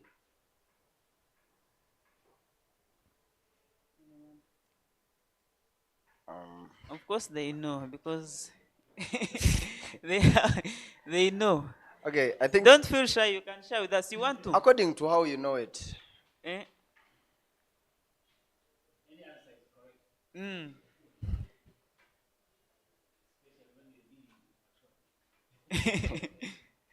Maybe you can share. Okay, an influencer maybe sometimes is someone who is focused on promoting certain products or ideas from a certain company.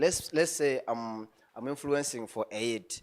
I don't generate anything for EYIT. I do promote whatever EYIT brings.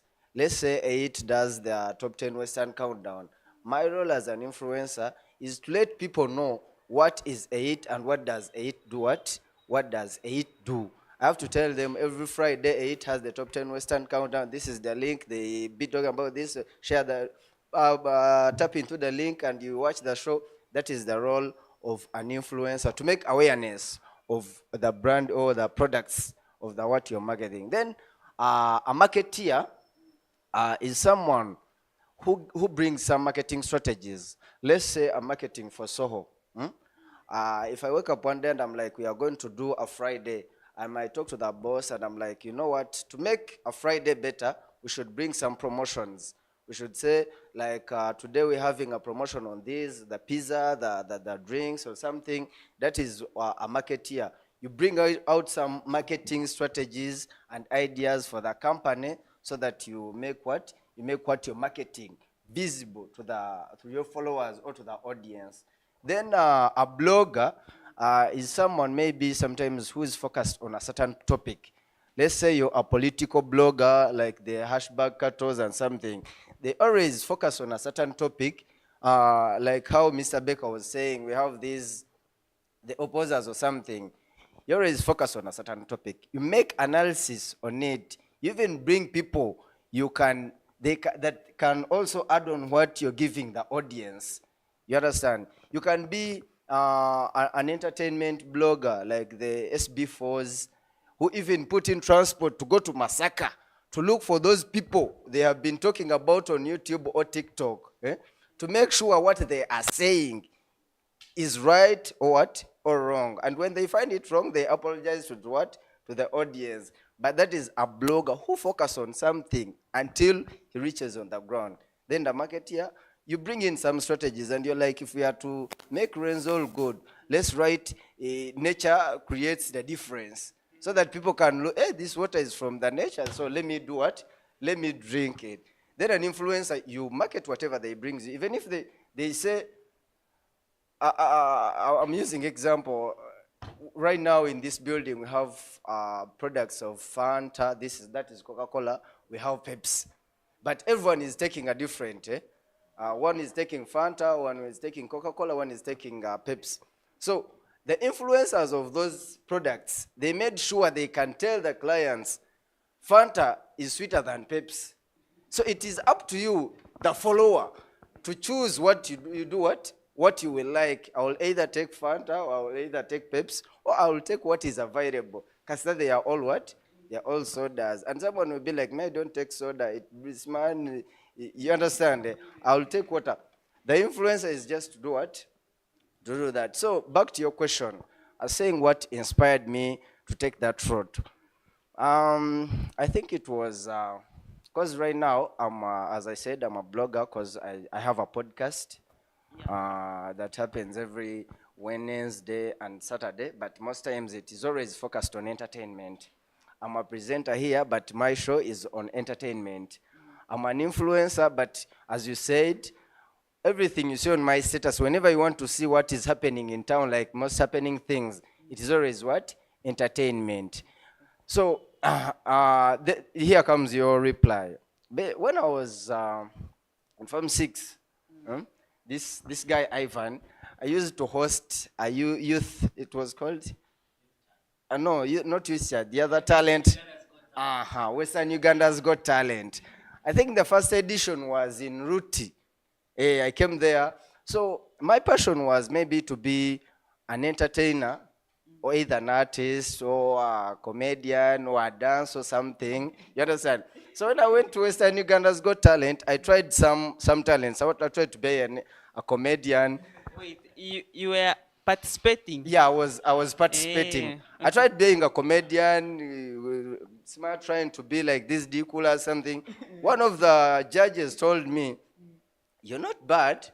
Okay, according to the comment, I felt like this is not my thing. You understand? According to the judge's comment, I felt that this is not my thing. During my high school time, I used to be a dancer going down in Nicosia. I remember my first day in S1, I escaped, and they told Dad, he bet me, but my mom told him, what if he can be the next Kenzo? If you're stopping him from going to clubs, what if he becomes the next Kenzo? And that the talent is the one that will be helping us in future.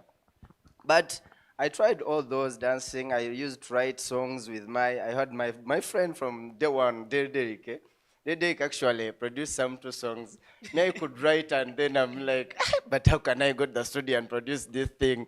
Will people really like them? So me, myself, I discouraged myself. But later, because I had passion of this thing, I later realized maybe I can't be a dancer, but I can help those with talents.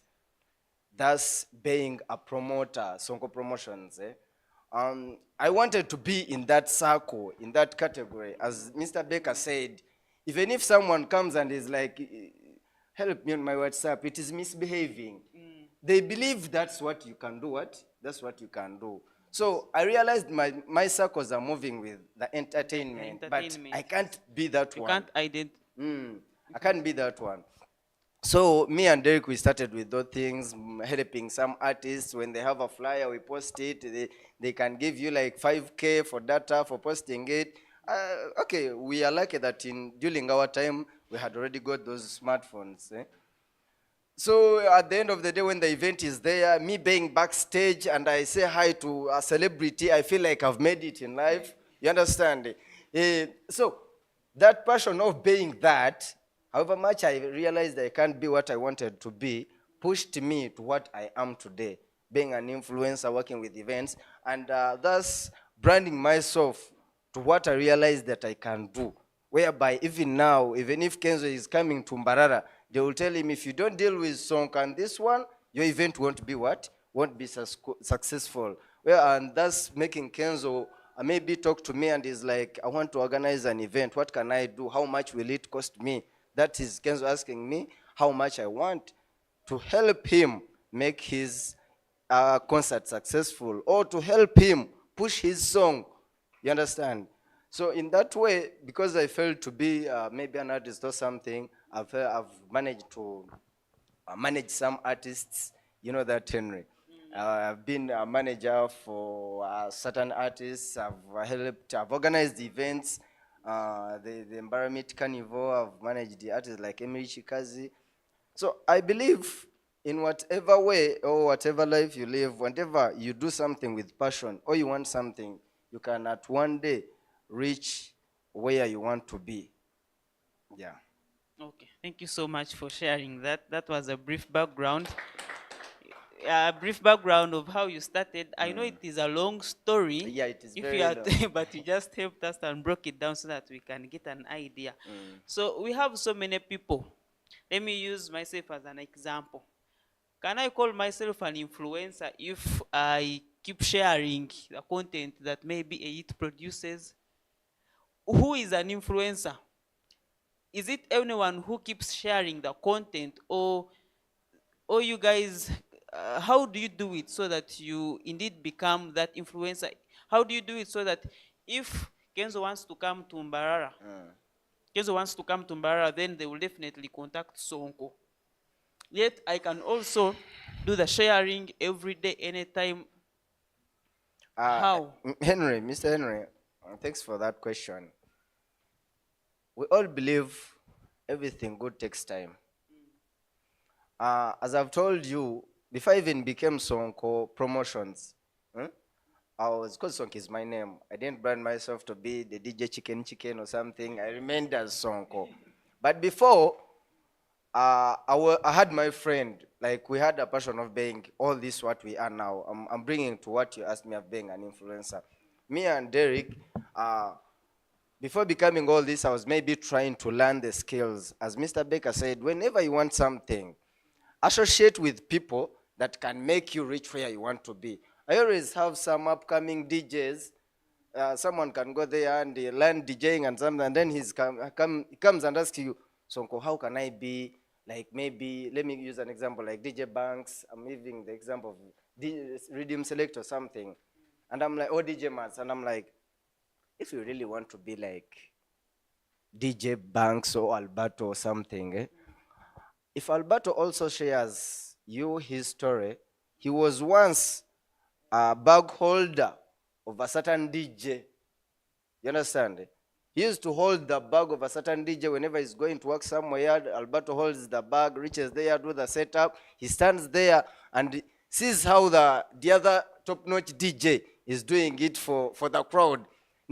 But he had belief that he will also one day reach that level of owning that crowd for himself. Did you have to use top-notch DJ? Okay, so me too, when maybe I was joining the industry, I'm not Mbarara born, but when I reached in Mbarara, because I came in Mbarara in 2015, joining my senior 5, the first friend I got was Derek, and up to now we are like this. So when I reached in Mbarara, and I was like, oh, Derek knows so many people. Derek introduced me to Mr. Ivans, introduced me to all the celebrities. So in that process, I first made my network connection, you understand? What do I want to be in future? Which people do I want? You may not find me having Kacheweze's number because I'm not a political person, you understand? But you may find me talking to Reggie as a friend because it is the route I'm in. So I first connected myself to those people. Then later, I think it was in lockdown when I realized, you know what, I think I've learned enough. Let me also generate myself, or let me also rebrand myself to Ssonko Promotions. I started from there. First of all, as Mr. Baker said, branding yourself is what makes you the best. I used to also just share like that, but I think we are some of the people that started sharing things in WhatsApp groups. In lockdown, people were too much idle. That's where WhatsApp groups became too many. You understand? Too many. You may find everyone is creating a group and people are giving them time because they were too idle, they were far, they had nothing to do. So in that process, we also knew, so now the WhatsApp groups are many. Why don't we use these WhatsApp groups to share maybe what people can't know where they can get them from? We use those WhatsApp groups by then. People would say, hey, so this one is happening here, this one is happening here. But by this time, I might not be even sharing. You understand? Because people may no longer be giving those WhatsApp groups time or something. I may just put on my Twitter, my Instagram, or my what, to make sure if someone says it is okay, I have shared the information. But in that process of when I was sharing, I managed to understand which people would like to have my work. If I'm sharing bad things, I'm giving an example. If I'm sharing bad things, but I know Henry is not a bad person. I might not need you tomorrow. But for now, I know who the bad people are. I may not even share just on Zeta or something, but I come to your DM. and I'm like, we have this today. Oh, you understand? It is just a connection or a cooperation you'll be having with what? With that person you need, the one I call a client at this time. Or else, or when I shared during that time when sharing was still not taken for granted. Or right now. And when you get to know me, you understand whenever, anything that happens in town, anything that concerns partying or something, you check it from my status. So in case anyone asks you, you may say today we have something at Soho, but you might not even know what services do we have at Soho, right? So if anyone asks you, where can I get a pizza promotion on this do something, you'll be like, I'm not sure about that, but let me do what? Let me contact Ssonko. Let me contact Ssonko, and I'm like, Ssonko, where do we get a pizza promotion on Friday or something? Then I be knowing those processes. It is just a matter of connecting with people, knowing what they want and when they want them. So in case you don't have that time of replying the client, you will send him or her my number. I will save that number. So next time, anything concerning pizza, he will be what? Knowing. Anything concerning an event or something, I'll be knowing. I know people who like live bands. I know people who like silent discos. I know people who like partying every day. I know those who go for events, those who order for Sani or something. So I engage those people personally. It is not just you will wake up one day because you have 100 viewers on status, you keep on posting, and it will make you an influencer. No, at the end of the day, even those people we work for want to see our results, want to see what we bring on table. You want influence for something. Let's say it is an event. Kenzo is coming to Mbarara. Yes, they told him if you deal with Ssonko, he's the one that will make your thing successful. Kenzo asks you how much will it cost you, give your price, and at the end of the day, you don't even bring like at least 5 clients for the Kenzo's concert. Or when he gives you like 10 tickets, you can't reach those people. It is a matter of knowing which people am I supposed to market for, and if I tell them we have this, will they show up? So when next time Kenzo comes and last time you sold 5 tickets and he comes back looking for you, will you manage to make 10 tickets, whereby the more you make sales is the more you do what? You increase your price and your brand visibility there to your followers and to your bosses. So basing on what you've shared, it is basically, it took time. Yeah, true. It took time right from your first friend who is D3. It's called D3. It's called Derek. This Yeah. is like a company because Yeah. we connected with some other friends. We realized, reached a certain time, and we started correcting some of our friends with different skills. Maybe Derek can be a good thinker, but he's not a good talker to the audience. Maybe when we are going to meet the bosses or something, he's not good at what? At speaking, at talking. And then we are like, maybe this one can do graphic designing, and whereby after talking to the boss and we generate the business, this one can help us.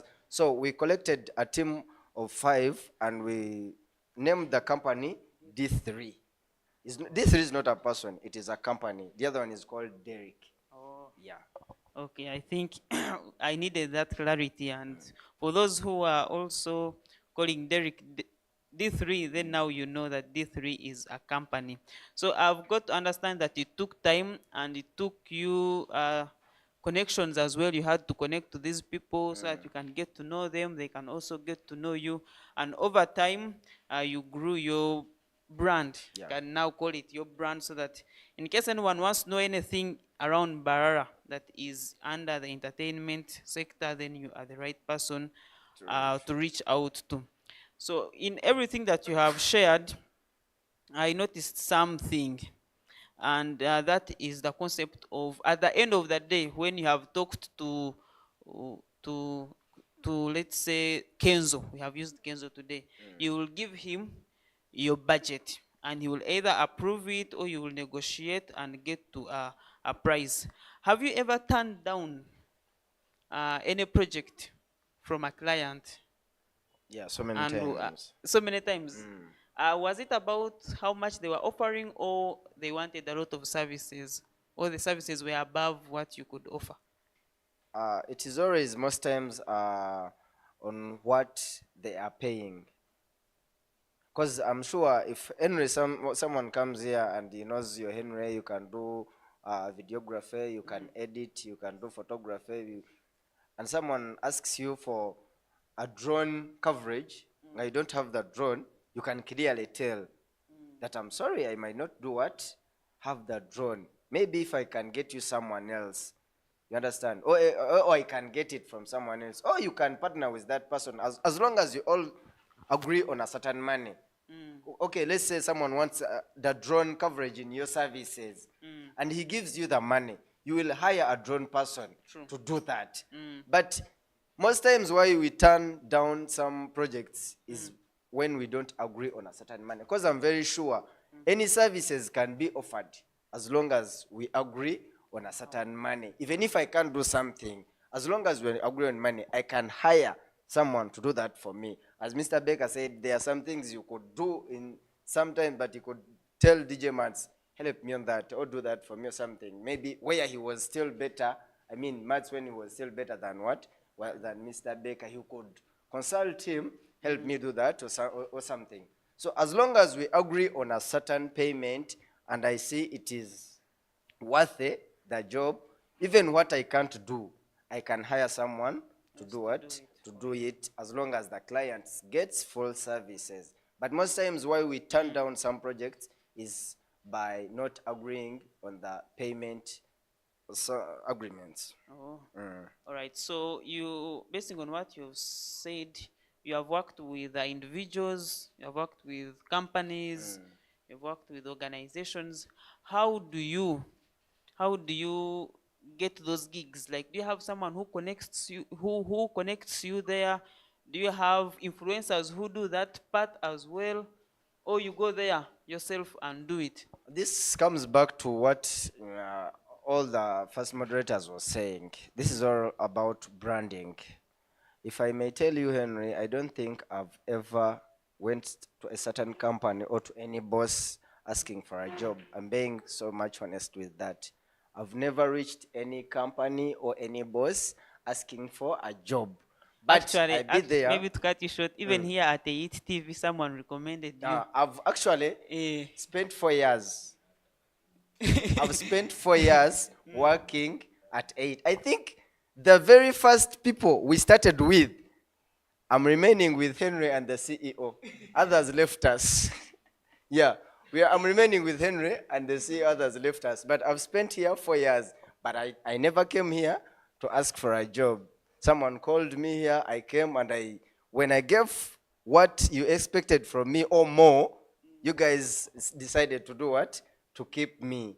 So that is why we say, if you brand yourself and you do what you do with a lot of love and passion, people will keep on recommending you to even other gigs, whereby you don't even have any idea about them. You be there and someone is like inboxing you.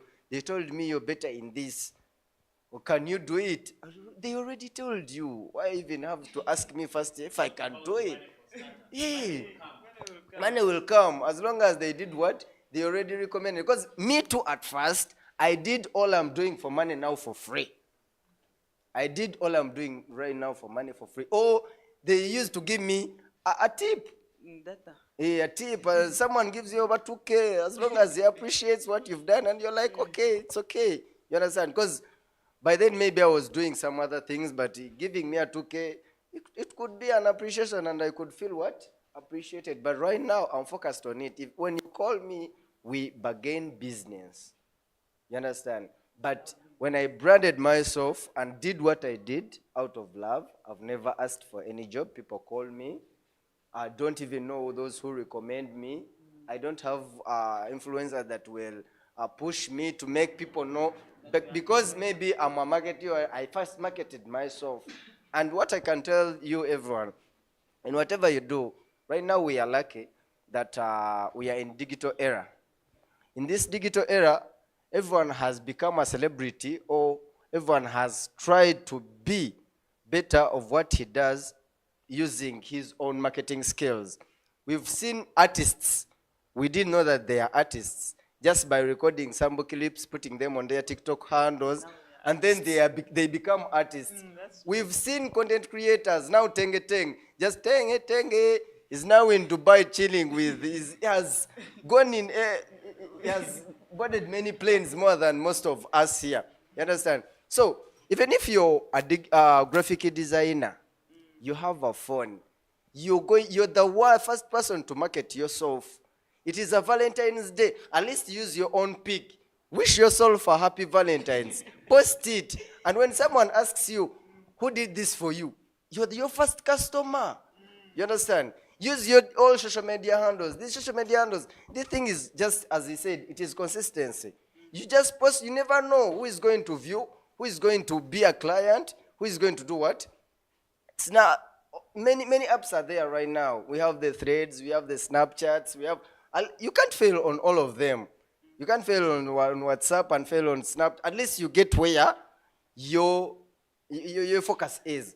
Then we have people, someone tells you, me, I'm not good at X, but I'm good at Instagram. You understand? Me, I'm not good at Instagram, but I'm good at Snapchat.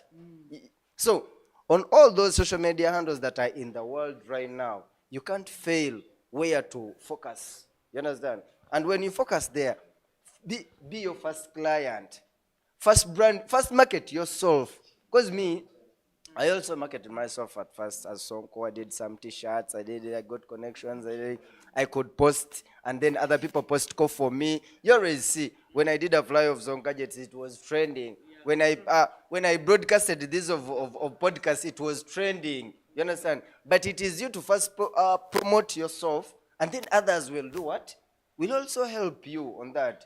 So I first promoted myself, I branded myself, I made sure the public knows me. So no one is promoting me right now. I just receive calls giving me gigs, recommending me to people I've never even met or thought of meeting. But I meet them because of the branding I did and maybe the good work or services I offer. So from what you're saying is you first built your personal brand, made sure everyone got to know what you do, who you are. And that is why when you come up with your own businesses or gigs, then other people are willing to share them for you, even when you've in all category. Because right now, Henry, you might be a content creator in your one way or another. You do skits or something, but most times you record yourself. Yeah, true. If someone goes on YouTube Top Notch, is it Top Notch channel, right? Yes. Most of the videos are there. You recorded themselves, or it is an event or something, without any payment. You made sure the content is what is there. Someone will see that content and be like, who is this guy? He looks for you, he gives you a gig. Even if someone goes on your TikTok, there are so many videos of you, but you're not, because you want the world to know you, you want the world to know what you do, what you do. Someone will not be knowing who you, is not interested in who is Henry, but how you edited that video, how you did your things and something. And then someone will contact you to give you what? To give you a gig. And that's, so all I'm saying, in whatever we are maybe interested in doing, whether a presenter, whether a content creator, whether a graphic designer, whether everything, first be a marketeer of your work, of yourself. And then the world will receive you. All right. I think you have given your advice as well. Yeah, so basically that is it from Ssonko Mansoul, aka Ssonko Promotions. Yeah, remember we will be live at 5 with the Western Top 10 countdown, and since it's Valentine's Day, we are having Valentine's edition. So you can go down in the comment section and tag your boyfriend or girlfriend. We shall be reading their names live. I'm just kidding on that.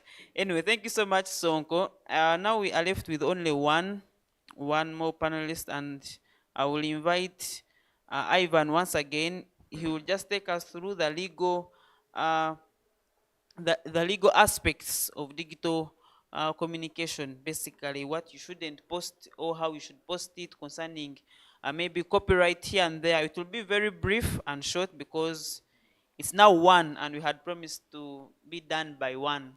So I'll request Mr. Ivan once again to come through and basically take us through the risks. Yeah, the Trust risks me. that you are maybe able to face if you share content the wrong way, or if you share content that belongs to someone else, or basically how you are supposed to share this content so that you don't get yourself in a mess, all in the name of I just got it from someone's status, so I also decided to share it. Trust me, I'm going to be super fast. Thank you so much, Henry. Maybe some bit of an icebreaker. Who knows what can really put us in the mood? We've sat for a very long time. Maybe let's stand up just for a minute. Just for a few minutes. Yeah. Seconds, 1 actually. minute or a few seconds. A few seconds. Who can help us stretch the muscles? Any volunteer. Any volunteer. That can be part of your content, by the way. People are selling Yeah, that content. someone can identify you as Fitness, yeah? As yeah. a fitness coach.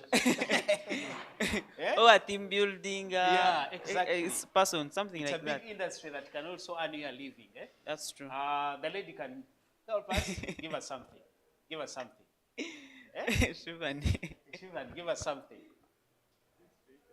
Uh-huh. Do as she does, okay? Lead us. Good. That's what we wanted. We don't want much. Thank you so much. You guys can sit. It's enough. Just 1 minute, Henry. Just 1 minute. Yeah. So the content that we are going to, by default, we said you're all content creators. And like we said, get something right now and start on it. Okay? Start on it, whether you're going to be a blogger. If your area is going to be politics, it's going to be entertainment. Start right now. Capture content. And how do we get content?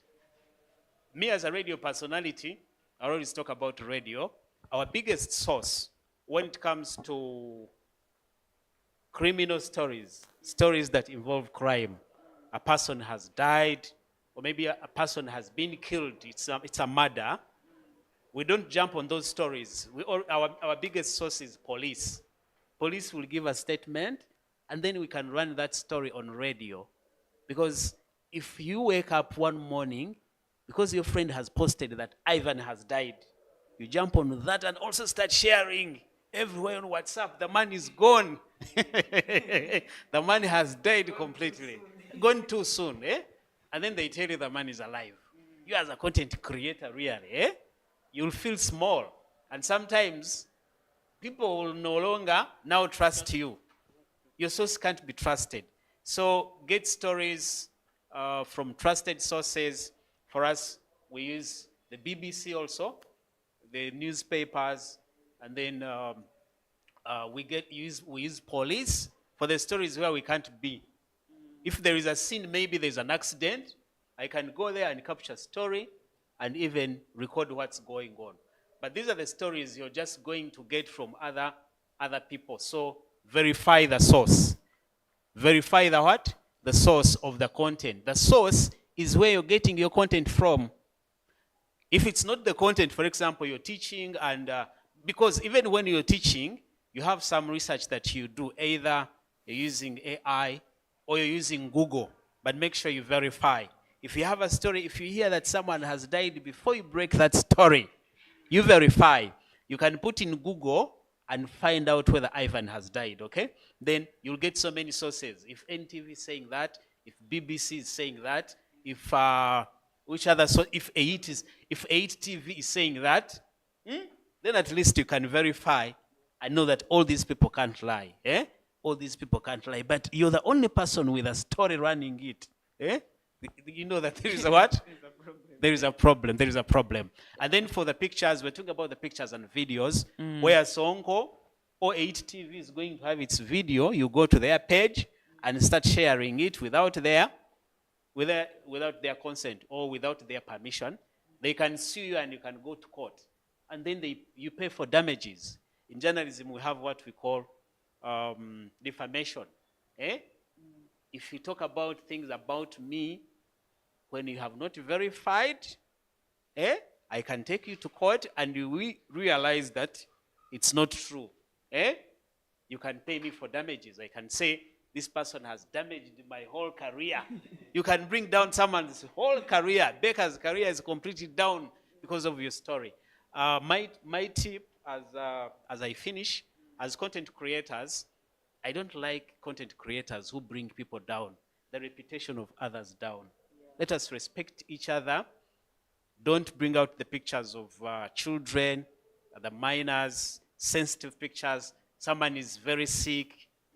Even if it is your relative, you're bringing that picture on the internet. My dad is completely down. So when someone is sick, that's sensitive information. Or if someone dies, you have a chance of being there, take the pictures of the body and you're posting them on social media. As a professional person, you're not supposed to do that, okay? You're not supposed to do that, even if it's WhatsApp sharing that content is not really professional. So be professional. If you want to share pictures where you don't own copyright, they're not yours. It's a picture. It even has a watermark of Digtech or EYIT. And you still share it without asking them, they can sue you, okay? That's the legal aspect of it. They can take you to court. I would ask you to have lawyers, but now we don't have lawyers. I don't even have a lawyer as well.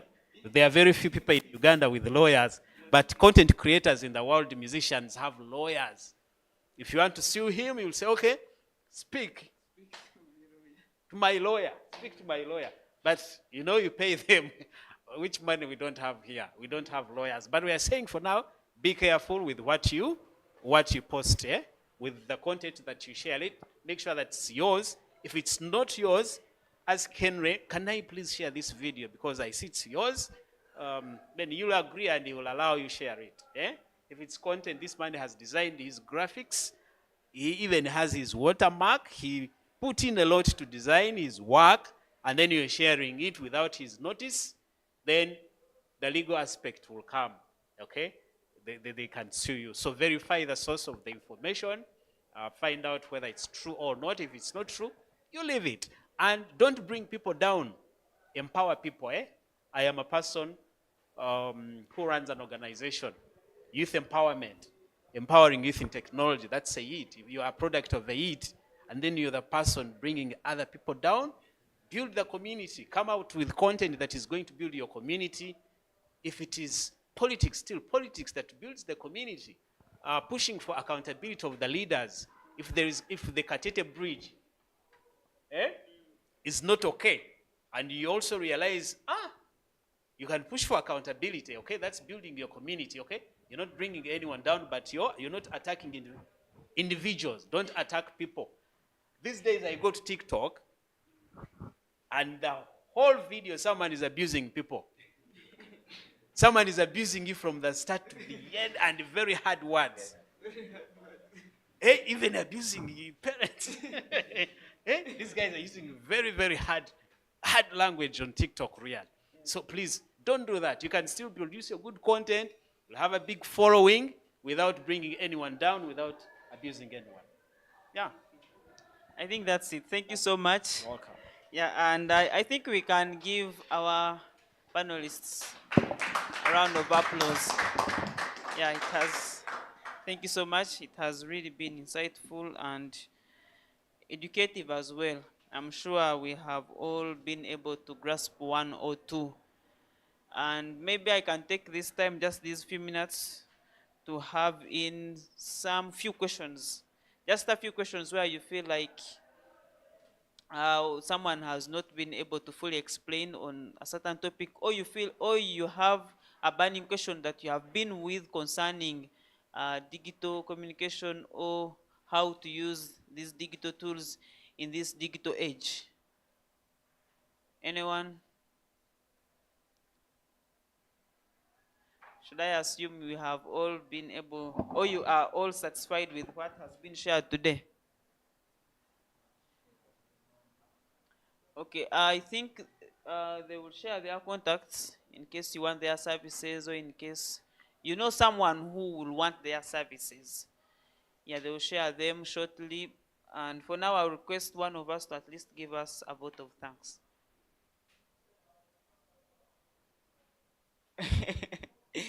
One of us? You will? All right, let Anthony do that for us. And by the way, if you want to build your confidence in public speaking, then you should be taking on these small tasks, giving votes of thanks, praying, opening prayers, you know. That's something small. It shouldn't be honestly that difficult for you. So let us welcome Businje Anthony. Thank you, moderator. First of all, I want to first thank God on our behalf because of being able to hold this workshop, and He has enabled us to come to the end. And with great thanks, I appreciate our panelists together with the moderator, and also us who have been able to make it here. It has also been a great opportunity because I believe as we shall not go as we have come. Really, we have picked a lot of things, a lot of useful knowledge, which is going to build our future career.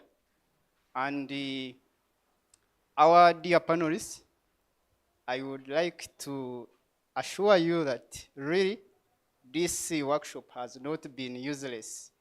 It will really help us, and from here we are not going to sit, but put into practice what you have really shared with us, because we can't take it for granted.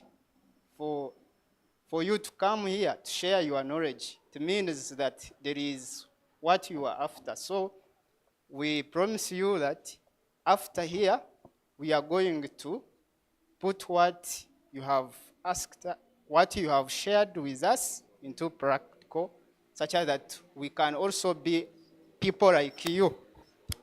Yeah. Otherwise, I really thank you so much and appreciate all your effort, all your good words. They have been really helpful, and we shall live to progress. Thank you so much. Right. Thank you so much. Thank you so much, Anthony. There is one or two questions on YouTube for the people who have been watching us on YouTube. There are just a few questions, and I think Ssonko will be able to respond to those because they lead straight to his career or profession. Thank you so much for another opportunity. And everybody who is watching us live, thank you for the time. So many people on the YouTube were just, someone was like, even the youth. The youth need to be made aware of the various ways they can exploit the internet very well and benefit from it, since the world is now global village. Globalization is the way to go. Greetings to Ssonko. Thank you, Ivan. I'm seeing another question is like, how does Ssonko balance influencing entertainment and corporate events? This goes back to how you're passionate towards everything. Basically, I might have joined the entertainment not because it was what I'm supposed to be. Like how Mr. Baker said, he's an accountant by professional, but a graphic designer by passion. We have seen so many accountants become DJs. We have seen so many teachers become MCs. So I might have, I might have, or I was supposed maybe to be a corporate person or something, but later I went for my passion. So that means that however much I do entertainment influencing, this won't make me forget of what I'm experienced in or what I'm good at. So balancing them is easier for me because one of the things I do it out of passion. Another one, I'm experienced in it. And the last thing I could tell everyone who is here, guys, the world out there is not as easy as maybe we think. The president always tells us to be creative, to be mind creative than being job seekers. Same applies to what we have been hearing here. The accountant is a graphic designer. A teacher is an MC. You understand? An engineer is a DJ. So in whatever we do, however much we are studying towards some things, we also have to be creative. The creativity is what makes us balancing life with passion. Some things you do things while enjoying. In my field that I'm doing while enjoying. I be there having fun. Some people pay to go to some events. Me, I'm working while doing what? While enjoying. And at the end of the day, we shall be, I'm be sharing on the money after enjoyment. You understand? So it is a matter of being creative and do what you feel like will give you peace. And even when this something else calls, you also attend it. I know, Mr. Baker, if someone calls you to account some books, when it is a gig and is giving you something, you run and finish that and then comes back to... Starting from Digtech's books, that means if I may not hire a full-time accountant, I will hire that person who will just come in to file returns, make reports. But these daily things, I'll be able to handle them on my own or supervise them. Remember, you cannot supervise what you don't know. Yeah. So that all goes back to that. It is just being creative or doing what you're passionate in. Then when these other things, the corporate stuff calls, you also respond to them. Happy live on it because that's it, I think. Thank you, Henry. Thank you so much. I think we can now call it a wrap. Thank you so much to whoever who has been watching and following us here on EYIT TV, and thanks to the production team led by Jasper and Smith. Thank you so much for making this live on YouTube and X as well. So until we meet again, this has been the second edition of the digital communication workshop. We shall definitely hold a third digital communication workshop that will be in July when we are done with the internship that we always have in July. That will be the second cohort of this year, because this is the first cohort in this year. So thank you so much once again for watching. Catch you next time. You're watching EYIT TV, empowering you.